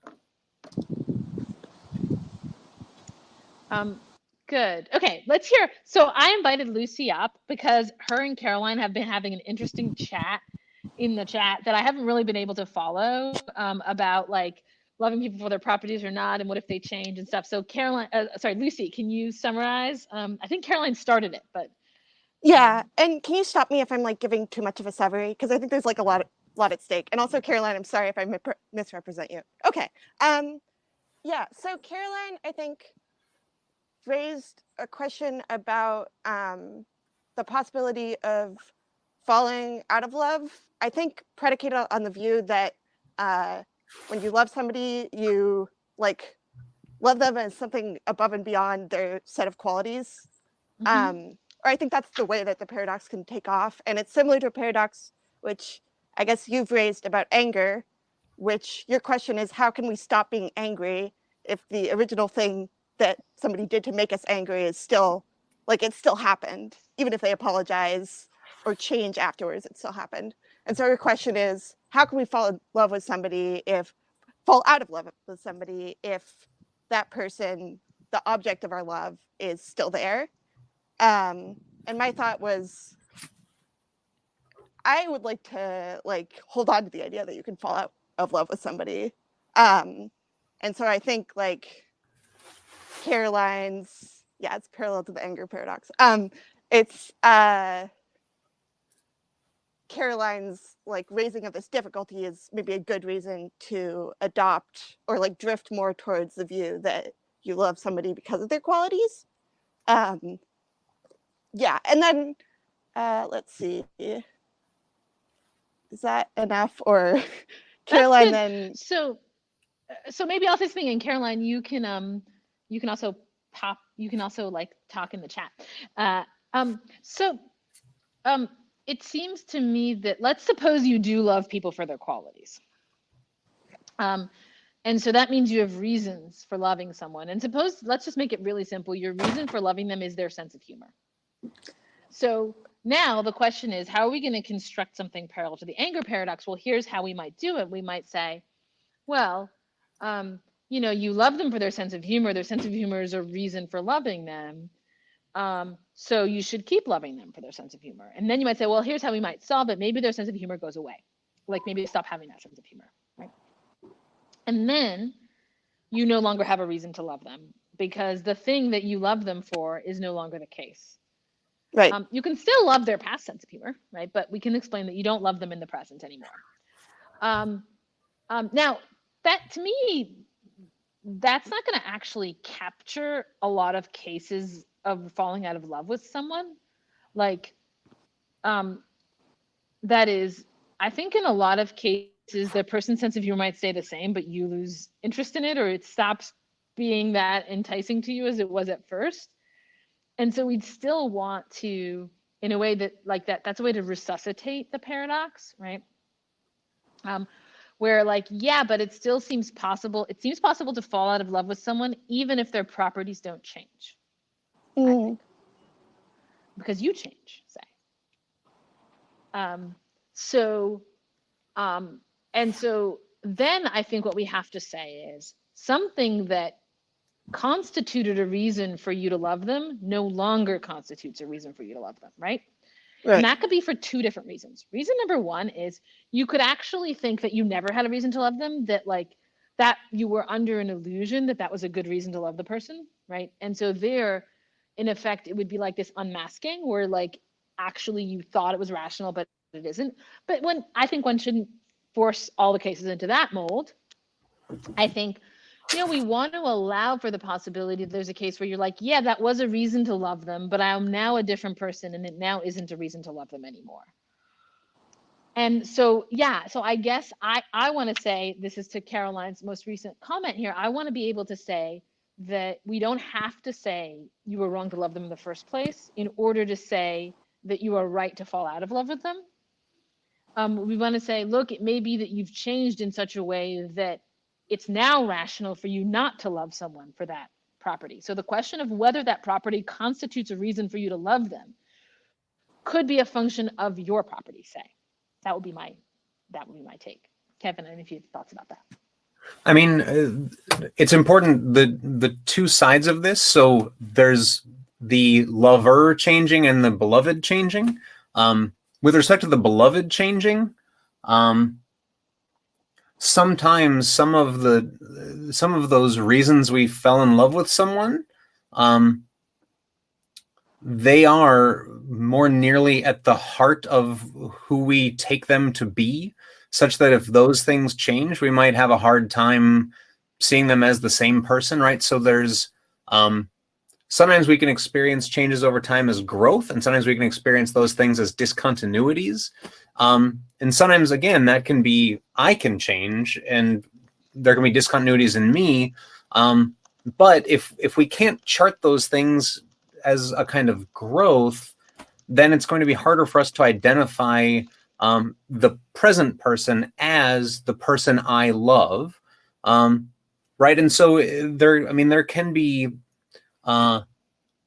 you can actually work at this, right? Like you can work at trying to let people change. I mean, this is one of the bits of advice I got really early on, like you're each going to change. So you need to learn how to sort of keep letting the other person add new chapters and see them growing, as opposed to being too quick to hold them to a past version of themselves and think like, oh, you're not the person who was just carefree all the time. And if you're not that anymore, then I'm out.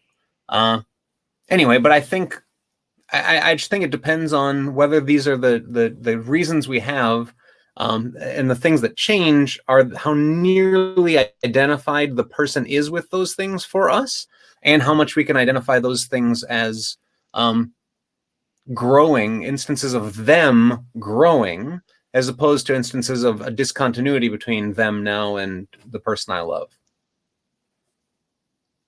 Yeah, good. So, I mean, I think it's interesting because, right, because it's sort of letting people change. Is the idea there is not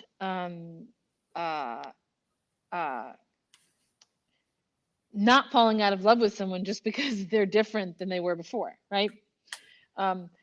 And so we want to be like, well, sometimes you fall out of love and sometimes you let people change. And those are sort of alternatives, right? And I think that that's right, that one wouldn't want to say that just because the person changes, you necessarily fall out of love with them, or just because you change that you necessarily fall out of love with them. But in a way, I think like Caroline's thought was just that it's paradoxical in a certain way that you could ever fall out of love with anyone, or at least that you could ever do so and think that you were correct, both to love them in the first place and to fall out of love with them. Like that, like you must think that, you know, like that one of those two times you were making a mistake. And so I think the sort of the difficulty is to say, no, that was the right thing and this is the right thing now.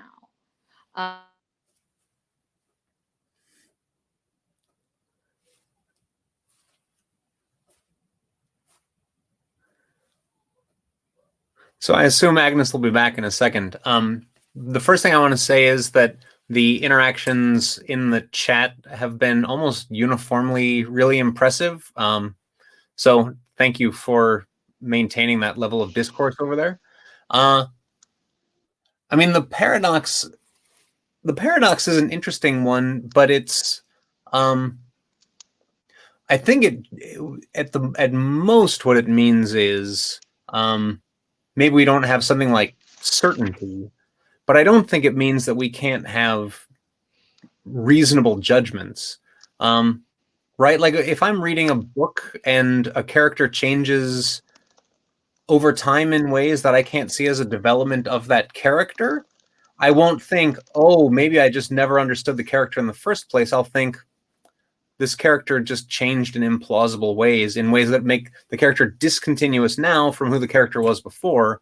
And I think I can make those judgments with some degree of reliability. And I think, I mean, it's harder to do it in relationships, but I think people can have reason to do that or think that they were wrong to think that.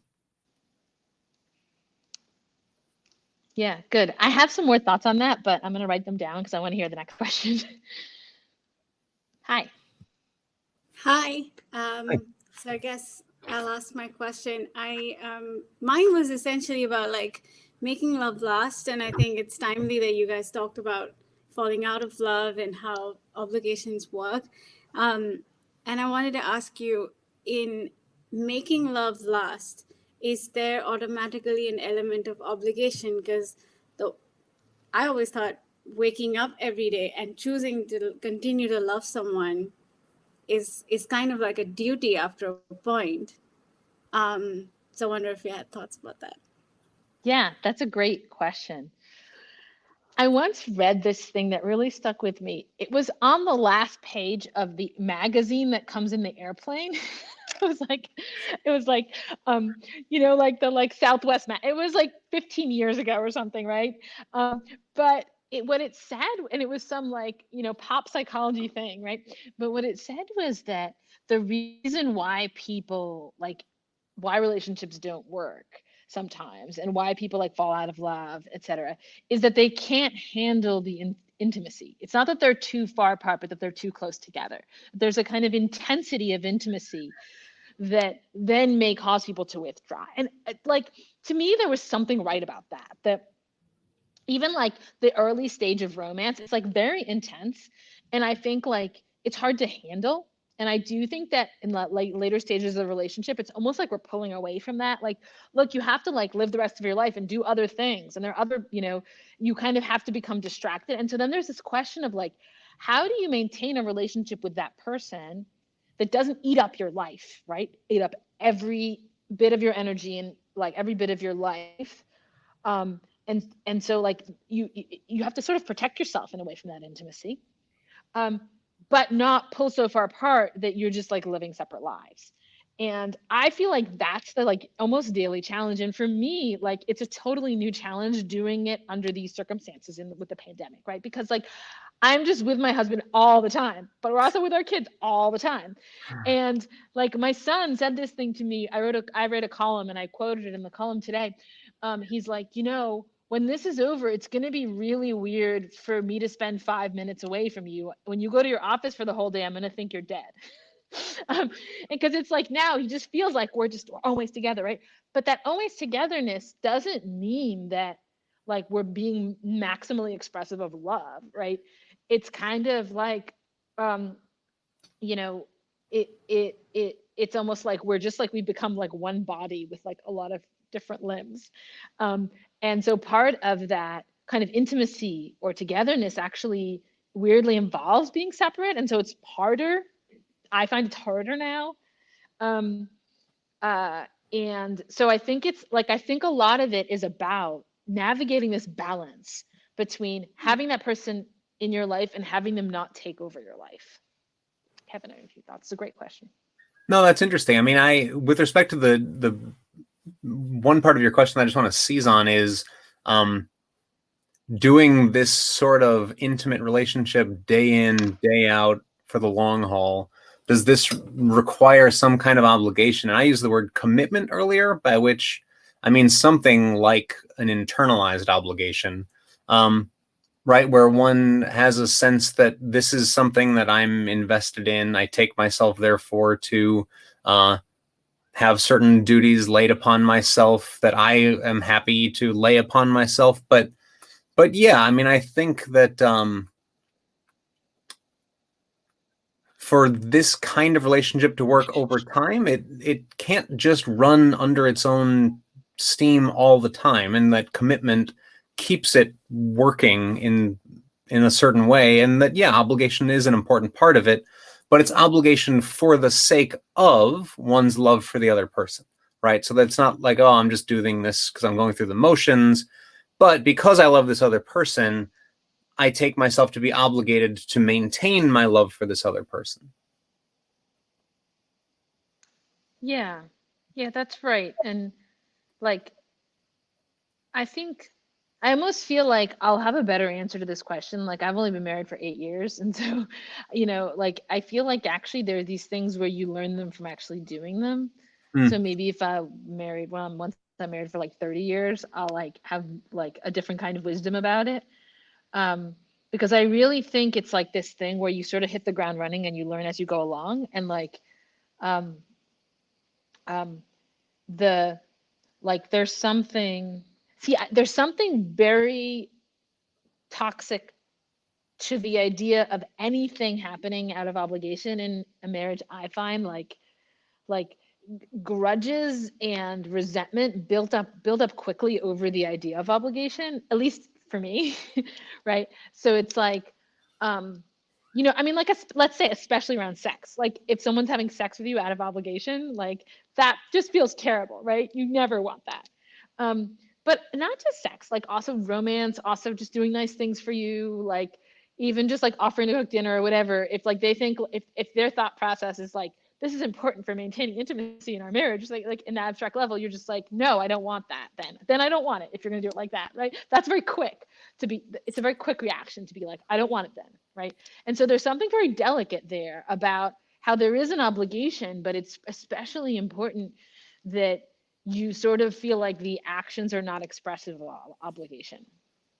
Yeah, I mean, this is why boy partners will often say things like, I wanted you to want to, not like, I didn't want you to do it because you felt like I wanted you to want to, right? That's why if the obligations are external obligations, that's a problem. Whereas if they're obligations that I am happy laying on myself for the sake of this relationship, that's different, right? Then it's something that I do out of wanting to, as well as a sense of duty. Yeah. Okay, let's hear Irina's question. Hi, thank you. I'm not sure if this has been covered, but kind of going off of the discussion topic now. In my experience, I find that people in my life have had two approaches when entering into a relationship. So some people have this idea that you must both parties have to really like be on the same page in the sense of they both want the relationship in the way that they are going to proceed with it, while other friends have entered into a relationship where one side knows that they love this other person and that they want to be with them, and the other side is hesitant, but nonetheless they do like test it out, as like some of my friends have phrased it. And so I wonder, what are the ethics of entering into a dynamic like that where one person is clearly I guess more emotionally invested, whereas the other person is just trying to see if things will work out? Is it okay to, I guess, like play with someone's emotions like that if you're not sure? Yeah, that's good. Yeah, that's a great question.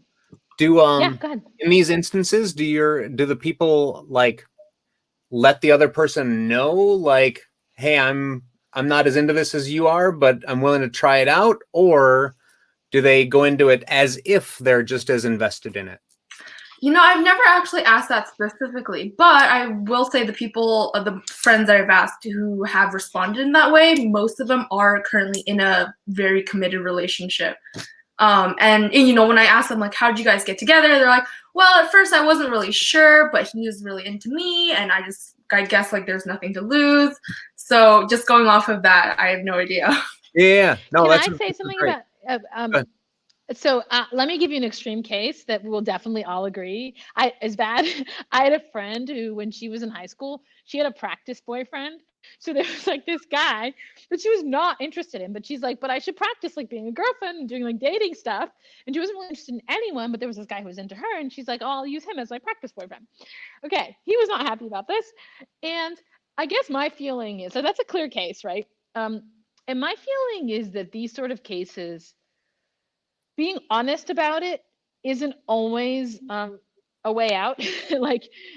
That is, I think that we have a little bit of self-deception about how much we can let ourselves off the hook by like letting the other person know, right? And I think it's not always true. Like, I think even if she had told him, which I don't think she did, but I think if she had told him that he was going to be her practice boyfriend, that you shouldn't do that. I think part of it is that, and this is related to a thought I had earlier, but the previous question. So much of romance involves complicated signaling, right? It's where people pretend not to like each other. That's a really big part of like the early stages of romance, right? People pretend not to like each other because they're sort of like trying to coordinate, and they don't want to express more interest than the other person does. And even just saying like that you're not that into the person could easily be read as part of that signaling game, right? And it's very, very hard to just exit that signaling game. And something I really, really struggle with romance, like in the, my earlier life when it was like new romances were starting up, is that element of the signaling game, because I'm really bad at that. Like, I would just like to be straightforward and be like, let's just put all our cards on the table right in the beginning. But that's not the way you're supposed to do it. And like, there's good reasons to not do it that way, but I'm still not, like, it's just, I'm a very straightforward person. But the thing is, like, so I've often thought like, oh, I'll just be straightforward. And it's like, you can't, because it's not read that way. And it's also like the other person might not think that you're being deceptive. They might just think, oh, you don't fully understand, or you don't fully know your own mind, because people often don't in romance, right? And so I think there's this really interesting phenomenon in romance, which is that you're on just like morally shaky ground, and you often just don't know it. And you can't quite ensure that you're not being a jerk, right? And I think if you hear people talk about their breakups, about being broken up with, like, you'll just come to the conclusion that like everyone in the world is jerks, because they'll be like, there was that guy and he was awful, and there was that guy and he was awful, right? And all your friends think like all the guys who broke up with you are awful. And it's like, it can't be that everyone is awful, right? It can't be that every guy is a jerk. And yet you would come to that like conclusion inferentially if you just went on like your friends talking about their breakups. And so it's like, Kevin, you were sort of saying this to me earlier, that it's like you're on this kind of morally shaky ground where like it's just pretty easy for you to be a jerk to someone without you're having that intention, I think. And that doesn't mean you should never do this sort of thing. It means that if you do it, you should be aware that you might be being a jerk and not realizing it. Like, and my feeling is like the fact that you tell them that doesn't clear you. Like that there's somehow a standing thing where whichever person is less into the other person is always in this standing position to be a jerk. And that's just a very interesting fact about romance. Yeah. No, that's really interesting. And you're right that just in virtue of saying like, oh, I was honest about it, that doesn't necessarily mean that one is off the hook, morally speaking. And there's lots of ways to get it wrong, even to oneself, right? So I think you're totally right about both of those things. With respect to the kind of case, is it Irina, I think, was talking about? The part of me thinks about, you're familiar with this, Agnes, when people act like they're really into some other college or university so that they can try to get a job offer from them, right? And if they do that just for the sake of trying to get a job offer or get something good out of it, that strikes me as really problematic.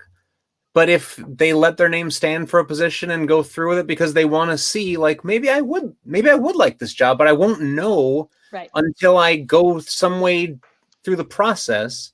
And I'm not going to start off by saying, like, I'm not so sure I'm into you, but let's see, right? Like, you actually have to go with it a little bit. I think there is some obligation to, as soon as you know, like, this is just not, like, here's where the things stand. Like, I think if you keep going after you know this is just not going anywhere, but I kind of like the attention or something like that, I think that's a problem.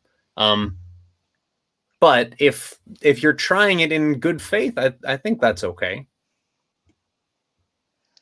So I have to say, Benji, hold on for 1 second, because I have to say something about this, that I think that people outside academia do not realize how much the whole job market hiring process is like flirtation and dating. Okay, so it really, this is like a secret you guys don't know. It's like courtship and dating. It's so much like it, right? So you have like the interview, right, where like you're both trying to look good to one another, and yeah, like, the complex signaling you were talking about.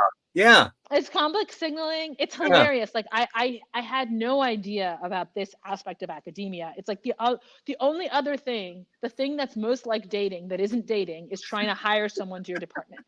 And then there's this thing where like they come for a visit and you try to like put a good front and like look good to them, but you don't want to be like deceptive, right? And they're trying to be interested in you, but they're like seeing other people, like they're going to other schools, and you're trying to be like nonchalant, asking like, oh, do you have other offers? You know, but you're not really supposed to ask them, so you might just try and like talk around it, right? And you're sort of competing with these other schools for them. And like if they don't choose you, like when I was on the job market, like there are schools that to this day like have not invited me to give a talk, I think because they're annoyed at me for rejecting them, and it's like a romantic rejection.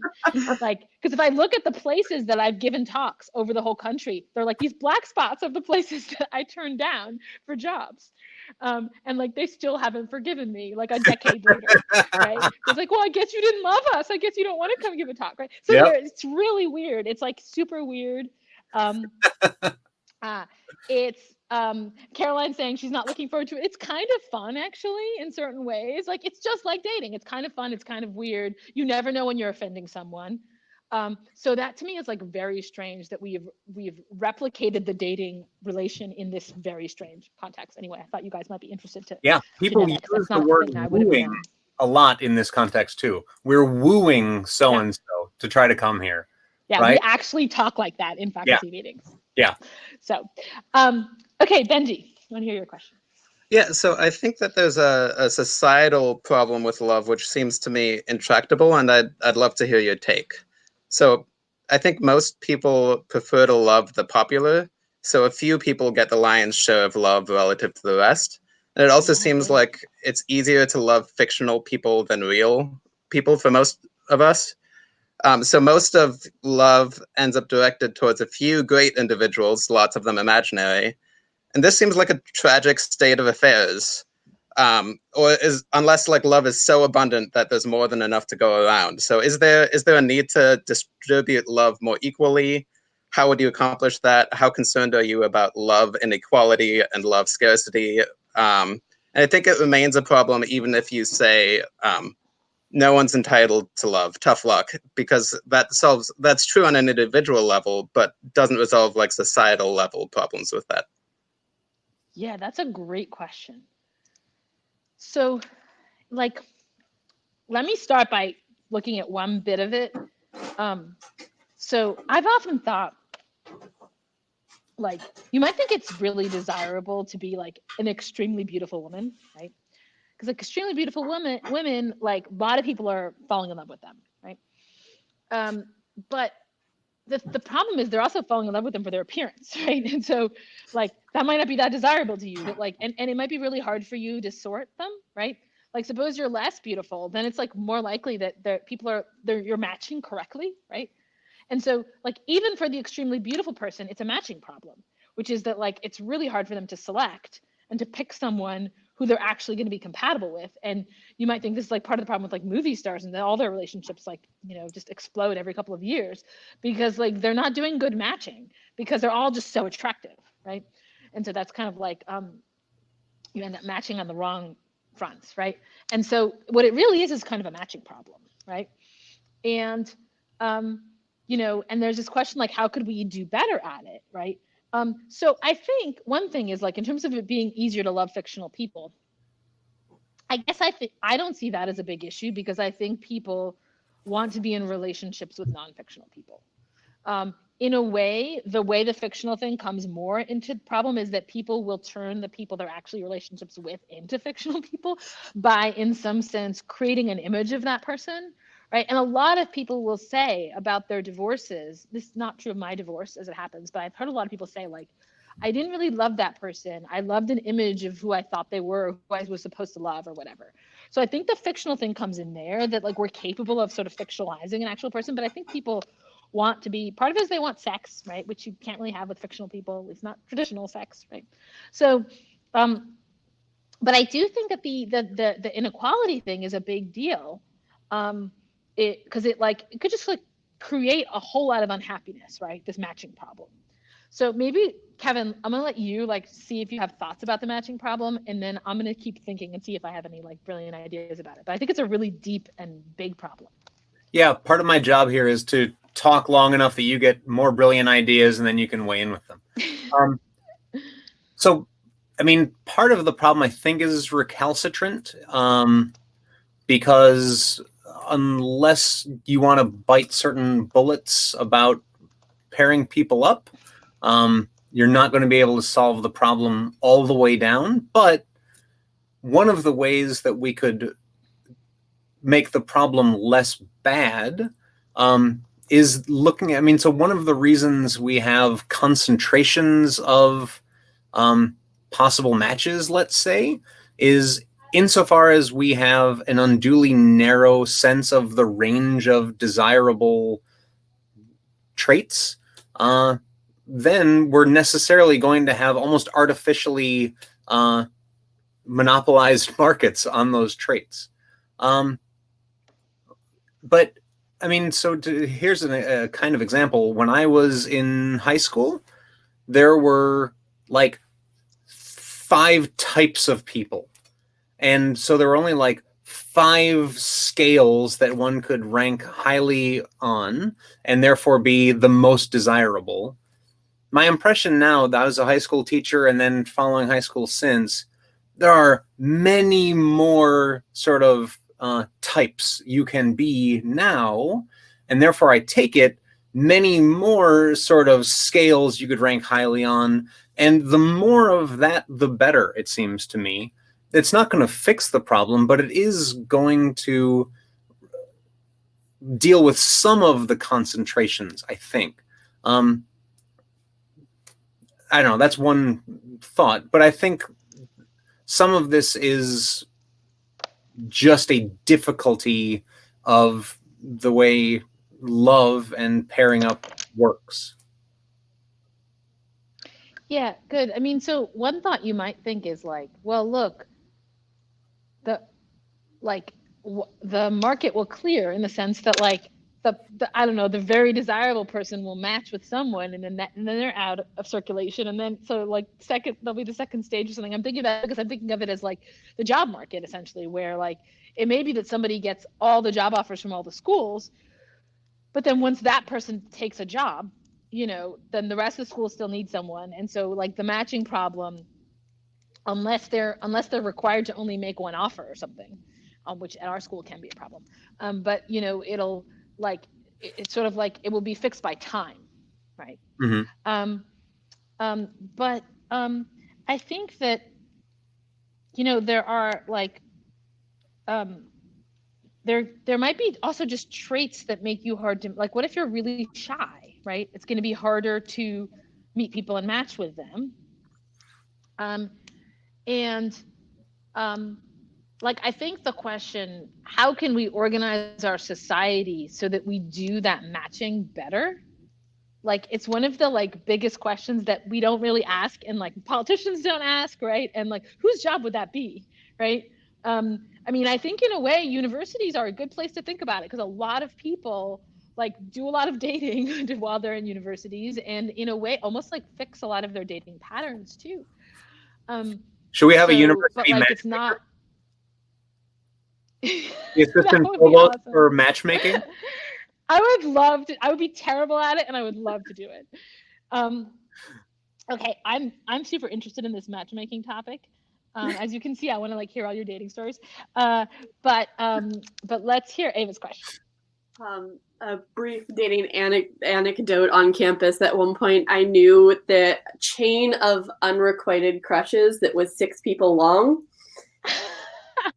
So yeah, but my question was going to be, is there, outside of the circumstance where somebody is using "oh, I love you" as an excuse for bad behavior, is there ever an occasion where it is bad for you to be loved?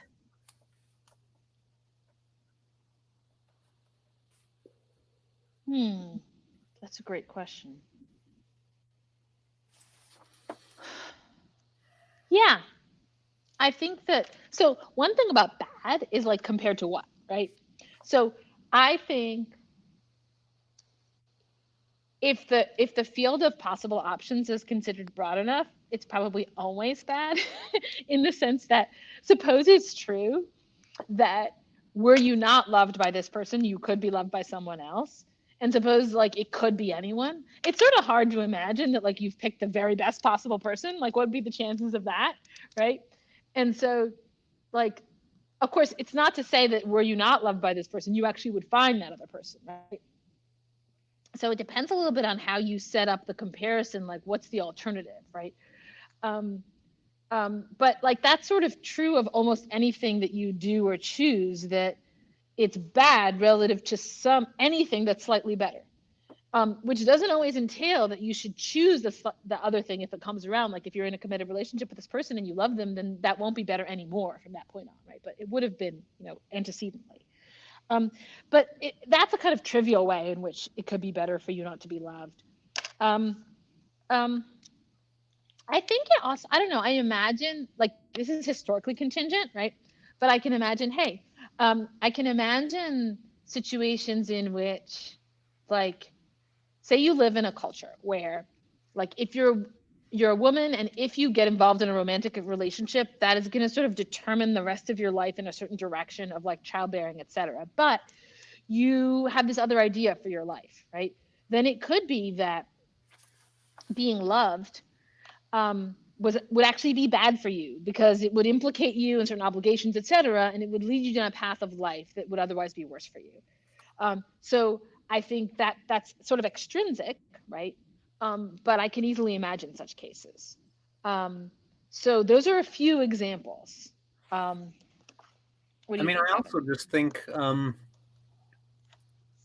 like, it can be bad to be loved insofar as that love elicits from me something that isn't good.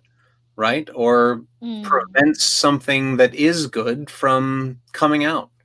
There are limits. I mean, that doesn't mean that if a love isn't perfectly growing me as a person that it's bad. But if being loved by somebody really draws out my greedy streak or something like that, that's not good. It would be better, all things considered, if I weren't loved by than being loved by somebody who draws that out of me. Good. And I'm just going to add one thing, Maggie, and then we'll get to your question. But I just want to add that, like, we have this idea of like the toxic relationship where that doesn't necessarily mean that either person is culpable or evil, but that the combination is bad. So like we had a Night Owls on Eternal Sunshine of the Spotless Mind. And there's a conceit in that movie that like they're kind of just bad for each other, right? And that like they make each other miserable, but they do love each other. They're just, eventually they make each other miserable. And I've been in relationships like that where, and there's always this question, well, can we change that part, the part where we make each other miserable, right? And that's a question in the movie of like, can we change that? And so that in a way, the relationship, the people in the relationship are constantly asking, like, is this in fact bad for us, or could it become good for us if we were to change? Like, just like your thought of like, well, if this brings out my greediness or whatever, but like, could I, be different? And so I think it's really hard, but I do think that it's obviously the case that it can temporarily be true, that it makes your life worse and you guys are like worse to each other. And then, is that always fixable? I don't know. Hey, Maggie, thanks for coming up. Hi, I just had a question. Like, how do we know when we're in love? Like, a state? That's a great question.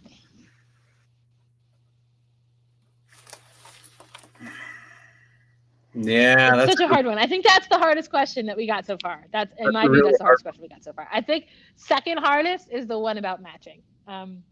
But part of it, there's like really interesting skeptical worries here, because I have thought I was in love, but not been in love. Like I've been wrong about that first personally. But then when I knew, I was like, I definitely know, right? And then I'm like, what? You might wonder, why wasn't I skeptical the second time around? Right? How could I trust my own sensibility? And I would say it's a little bit like this. It's a little bit like Descartes' dreaming argument, except that the argument doesn't work, and that's sort of the claim. Is that sometimes when you're dreaming, you think that you're awake. Like in your dream, you can think that you're awake, right? And you can be dreaming, and you can even be dreaming like that you woke up and that you're brushing your teeth and that you're getting up. Like I often have that dream, like where my dream is protecting my sleep by telling me that I'm awake. Right? So you can dream all those things. You can dream that you're awake, right? And then you can actually be awake, like now I'm awake, right? And I want to say to you right now, I know I'm awake. I know I'm not dreaming. Now, if I were dreaming this, I would think that I was awake, right? But that doesn't stop me from thinking that now, as things are, hey, I actually do know that I'm awake. And that's how I would say it is with love. It's like there's this, like, I found it to be like this incredible revelation of like the most knowledge I ever felt I had in my life, where I'm like, whoa, this is a lot of knowledge. I suddenly know, right? I had like a dream version of that before. And yet that didn't at all make me doubtful of the other version of it, in the way that I'm just not at all doubtful that I'm awake right now. We'll get to your question in a sec, but I want to hear what Kevin thinks about. I'm going to force Kevin to say something about this. No, I mean, it depends a lot on what we're contrasting falling in love with. Right? So if falling in love just means that kind of the subjective sense of being just super excited about some other person, and that like electric sense that you just can't get enough of them, I'm not sure you can be wrong about that kind of feeling,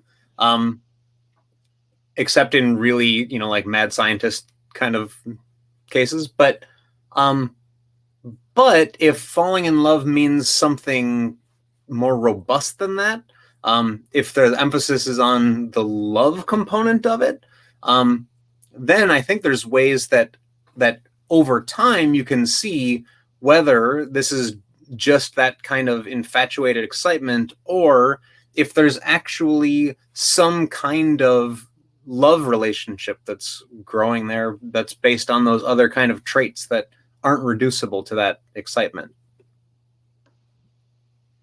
Yeah, good. Right. I mean, I do think that it's maybe a little bit like the question about love at first sight, where I feel like, yeah, it was there, but retrospectively, I know that the extent of time is actually kind of important for my willingness to classify what I felt at that time as love. And I may, to some degree, be, in a way, incorporating the extent of time in ways that I'm not that like consciously aware of.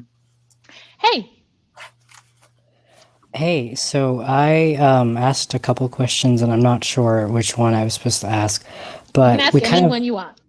well, we already talked about one of them sort of to some degree, which was, is it within our ability to fall out of love? Can we choose to fall out of love? And I feel like we've treated that a little bit, so I understand if you don't want to talk about that more. But my second question, which I personally find more interesting, is how does love adapt or change after the person that you love dies or leaves?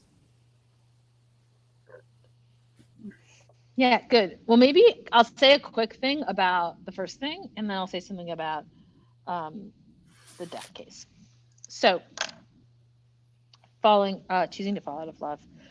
I mean, I have to say that in my personal experience, I tried to do that and it didn't work.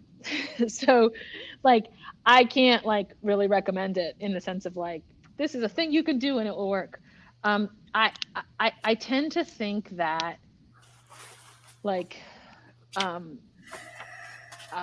you know, the fact that you can't choose to do that or often can't choose to do it is part of why we say that if you find the need to stop loving someone, the way to do that might be to like physically separate yourself from them and not communicate with them and kind of in some sense allow the love to die, right, rather than choosing to put it out of existence. That seems more plausible to me, and it corresponds to sort of the fact that the love isn't fully like an object of your will, right? So I would say, you know, just in terms of the process of that, that's how it's been in my experience. Death. So I think this is really a really interesting topic because I think that like most of the people that we love, when they die, we basically can't really love them much anymore. And this is like a, let's say, maybe idiosyncratic or counterintuitive or view that people won't like. Right? But I think that our love for the people in our lives is really deeply interwoven with living with them and like, you know, being engaged with them personally. And I do think that there is a way you can love them after they're dead and you can think about their memory and think of them fondly. But for me, it's very important to acknowledge how thinned out and etiolated that love is in comparison with the love you had for them when they were there.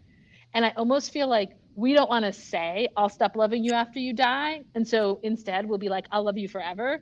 Because like that doesn't seem like a very nice thing to say.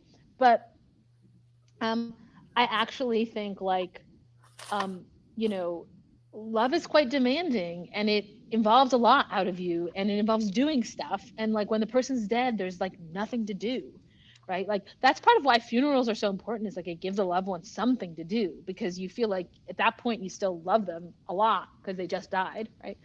And so you need to do something. But I do, and so like I think, I guess what I would say from my experience is that when people in my life have died, you know, my love for them has transformed into the form into which I can love them after they're dead. But it's a very, very thinned out version of what I had for them when they were alive. And to me, one thing that's interesting about that is I think I do love dead people. There's some dead people I love a lot, but I always loved them as dead, like Socrates, right? So it's like I'm able to love Socrates as a dead person, but I never like had a personal relationship with Socrates that had to get destroyed so that I could love him as a dead person. And so like I'm not able to love my grandmother as a dead person in the way that I can love Socrates as a dead person, because the relationship I have with my grandmother, now that she's dead, she died this summer, is just a very, very washed out version of what I could have when she was alive. Whereas my relationship with Socrates is like the only relationship I've ever had with Socrates and the only one I ever could have. So I feel like there's a public rhetorical exaggeration of the degree to which we keep loving people after they die. That is really interesting, and it's I'll just say that doesn't track with my experience, but maybe I'm misled by the hyperbolic public rhetoric. So partly for me, for anybody, if I'm in any kind of close relationship with somebody, then my care for them has shaped my life in such a way that after they're gone, it leaves something, like, to call it a figurative hole isn't strong enough. It leaves a hole, even just in the sense that, like, there's lots of neural pathways that lead me to the person who's not here anymore. And every time those fire and they go to a place that my brain doesn't remember or doesn't know yet, stop going there, it hurts again. And even years later, that sense of that very powerful sense of their absence, because my life was kind of shaped around them, is such that I do very much still experience that as loving them, even though they're gone. My life is sedimented with meaning that includes them. That's not to say that it's the same, right? Loving a dead person is obviously different than loving a live person. But yeah, I don't think it's just hyperbole to say that in cases where a loved one of mine is gone, that I still love them. See, I'll just add one thing, and then we'll get to your question, Noah. I still feel that pain too. But for me, the way I would describe that pain is the pain of sort of being unable to love them. That is, like, that's why it's painful in a way. That, like, there's a sense in which my love for them is inhibited. It's inhibited by their non-existence. And, you know, there's this wonderful book by C.S. Lewis about the death of his wife. Have you read this book? It's called A Grief Observed. Yeah. And one of the things that he says is that he feels himself replacing his wife with a kind of image of her, like within weeks. And like that's so painful to him, right? And I think the pain isn't the pain of love. It's the pain of being unable to love. It's like, I know I'm not loving her. I know that what I've done is taken her reality and replace it with a fantasy, and that's horrifying, right? Because this is somebody who's part of me in a sense, right? And so I would say, in a sense, you love them, but in a sense, what you're aware of is how you can't love them. That love for them required them. That was like an essential ingredient of your love for them was them. So if your kids went away to camp for a couple of weeks over the summer and you really missed them, would that be an instance of you missing them as an expression of your love for them, or an expression of you wishing you could love them but not? I think it's both. So I think that if my kids are gone for a long time, I feel a defect in my loving of them. Yes. Thanks, John. I think that for me, my loving of my kids is manifested in pretty like concrete activities of like physically taking care of them, doing things for them, thinking about what they're going to eat for lunch, what they're going to eat for dinner, etc. And that is my love. That's not just like something tangentially associated with it. And so I think like that's why it's like really, really hard when your kid like goes to college or something. Like I'm already panicking in advance thinking about my 16-year-old going to college in 2 years. That like essentially you have to learn to love them in a new way. But I think you can learn to love them in a new way, right? You can learn to have, okay, the college relationship where you call them on the phone and they come and visit, but that's still something, right? And it's still a genuine interaction with another person who is a reality independent of you. And so, but part of it might really be like, can you interact with, like, suppose you think that their, immortal soul continues to exist after they die, then they're still there, like they still exist, right, on that view. But there's still a question of, can you interact with that? And so, like, but for me, yeah, you're right that a consequence of my view is that I think that you love people less when you're away from them, but I actually think that's true. Interesting. But anyway, we can talk more about that, but I want to hear Noah's question. Yeah, thanks for having me. So my question is sort of building off many points we've talked about so far. For instance, like marriage and divorce and falling in or out of love with someone.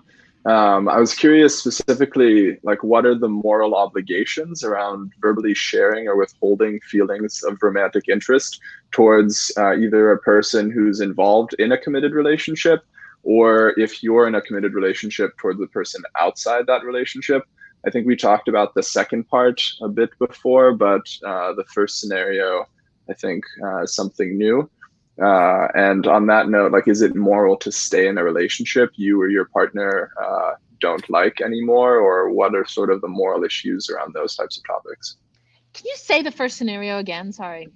Yeah, the first scenario is in the chat too, but it's what are moral obligations around verbally sharing or withholding feelings of romantic interest towards a person who's involved in a committed relationship? Like, are you doing them a favor if you care about them by not saying anything, or like, is it that sort of like taking away some of their agency as an individual? So is the idea like I'm in a committed relationship with Kevin, and then should you tell me about your feelings, or should you withhold your feelings out of respect for my relationship with Kevin? That's the sort of thought. The sharing or withholding is in the context of that sort of situation, or is it just in general?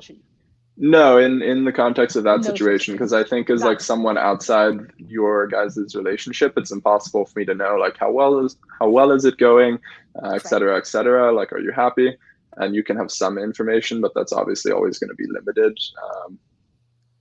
Got it. Yeah. So like I'll tell you like what my like practice is, and then Kevin can give his answer, and then maybe while he's answering, I'll think about whether it's a good practice or not. But I'm actually not sure I have much control over it. Namely, I'm like an oversharer in the extreme in every context. I'm just not able to hide stuff from people. Like, just don't tell me secrets. So I like it would be virtually impossible for me to withhold that information. Like, it would be really, really hard, and it would probably end up coming out. And part of that is, for me, within my psychology, if you want to get into my head, the way it would feel for me is like that I'm lying to the person every second of the day. And I know that's not how like other people experience that, but for me, it's very easy for simply non-disclosure of some information to strike me as a form of deception. And I've learned that like I'm an outlier in terms of how I see that. So that's like my practice would be to tell them, and then like that might be a shitty thing to do, but I would sort of end up doing it. But Kevin can give his thoughts, and then I'll think about, I'll like try to reflect on my practice. Yeah, I mean, I think this is tricky because a lot of it is really context sensitive, I think. Like with respect to obligations to share, I think my instincts lean in the opposite direction of yours, Agnes. So like, I know there's some people who think that like, if somebody else is like bugging you or doing something you don't like, you have to tell them. And I always think, no, you don't. Like, no, maybe you should just deal with that on your own. You don't have to tell people that. So I don't think there's any general principle according to which one has to share one's feelings with others. I'm not saying that's right. I don't experience it that way. Yeah. I can imagine cases where sharing your feelings with someone else could be sort of a really selfish thing to do. I can imagine cases where it's what it means to respect somebody else, right? So I mean, if you're about to pull apart because you just can't handle it, then, I mean, this is a version of ghosting where you don't want to do that. So you just want to at least say, look, I just need to back off right now.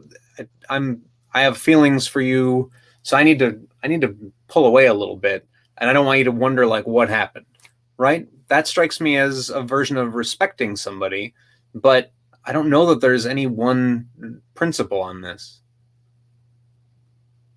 I assume you think we should err on the side of just saying what we feel? No, it's not that I think that at all. I was really just reporting what I do. I wasn't saying what I think the norms should be.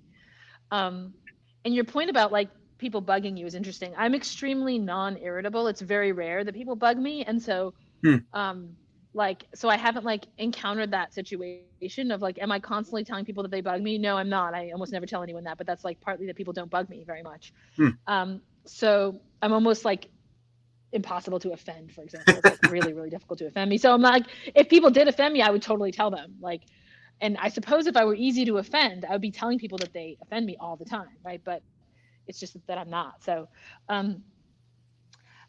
so I think, in terms of what I think you should do, I guess I feel like my answer to this question is going to be really similar to my answer to the question where I brought up the practice boyfriend about like, what if they're more into you than you are into them? And where it's kind of like, I kind of think that there's nothing, if you go forward and you do tell them, there's no way to protect yourself against being a jerk. So you could be being a jerk if you're sharing your feelings with them. So me, like the thing that I'm inclined to do, I'm liable to be a jerk. But just from the fact that like, say, me doing that destroys the relationship, it doesn't follow from that I'm a jerk. Some relationships should end. Some marriages should end. Like, I think we're way too quick to think that like divorce is a failure. So I think, but so it's not obvious just from the fact that it ends the relationship that I've done something wrong, but still I could have done something wrong, and I can't, there's nothing I can say, there's no way that I can protect myself by being like, I'll be totally honest or whatever, against being a jerk in that situation. And that's what I think you have to know going into it, is like, you might be being a jerk. And like, I think some people, in a way, like some people are pretty averse to being a jerk. Like, it's really, really important to them to not be a jerk. Like, my husband is like that. Like, he's just like a very like kind and good-hearted person who never wants to be a jerk. And so he would withhold in order to not be a jerk. But I'm kind of like a little bit more willing to risk being a jerk. And so for me, like, it sort of makes sense that I've ended up where I have. But I don't think that I can, I think you can't be sure about that. Like, there's nothing for you to be sure, is what I would say. We have like 2 minutes left and there's no one on the queue. So can I just ask one last question, Kevin? Yeah. This is such a juicy topic, and like, we're all excited to talk about it, and like, chat's going crazy and there's tons of questions, and like, people are just super into talking about love and romance. Yeah. Why? Yeah. So I've been thinking about this. Like, in movies and novels, like, there's so many devoted to romance, and I think one of the reasons why we're attracted to it in literature and film, at least, is that it's one of these instances where we get turned inside out in interesting ways, right? So if you have a novel that includes a romantic element, it's going to be an opportunity for people's insides to be put outside. It's not the only way, right? So like, if people face a really difficult situation or like a really strange set of circumstances, that can put them, their insides out, so to speak, so that we can kind of observe them, their inner life more interestingly. Yeah, but I also think that it's, I don't say this, I want to be careful. I think we like drama, but I don't mean that in the freighted sense of drama, but I think there's something about drama that we find really interesting and compelling. The following of dramatic arcs is something that we are generally really engaged by, whether that's in literature or in real life. What do you think? Good. So I think that, so I was thinking about how, like, when I go to Wikipedia, like, I look someone up, like, one of the first things I look up is, like, were they married? How many times? Did they have kids? Right? And it's like, it could be like, they're like a scientist or something, right? And it's like, why do I need to know whether they were ever married? Yet I want to know that for some reason, right? So, If you want, I think that there's something where we, in romance, we don't control our self-presentation as much. And so when we find out about someone's romantic past and their like breakups and all this stuff, like, you know, like I did a night owls on the philosophy of divorce with my ex-husband, and that was like insane, like mobbed, right? It's like, because I think students love gossip and stuff, but I also think it's like they felt they were going to see the real me and the real them, right?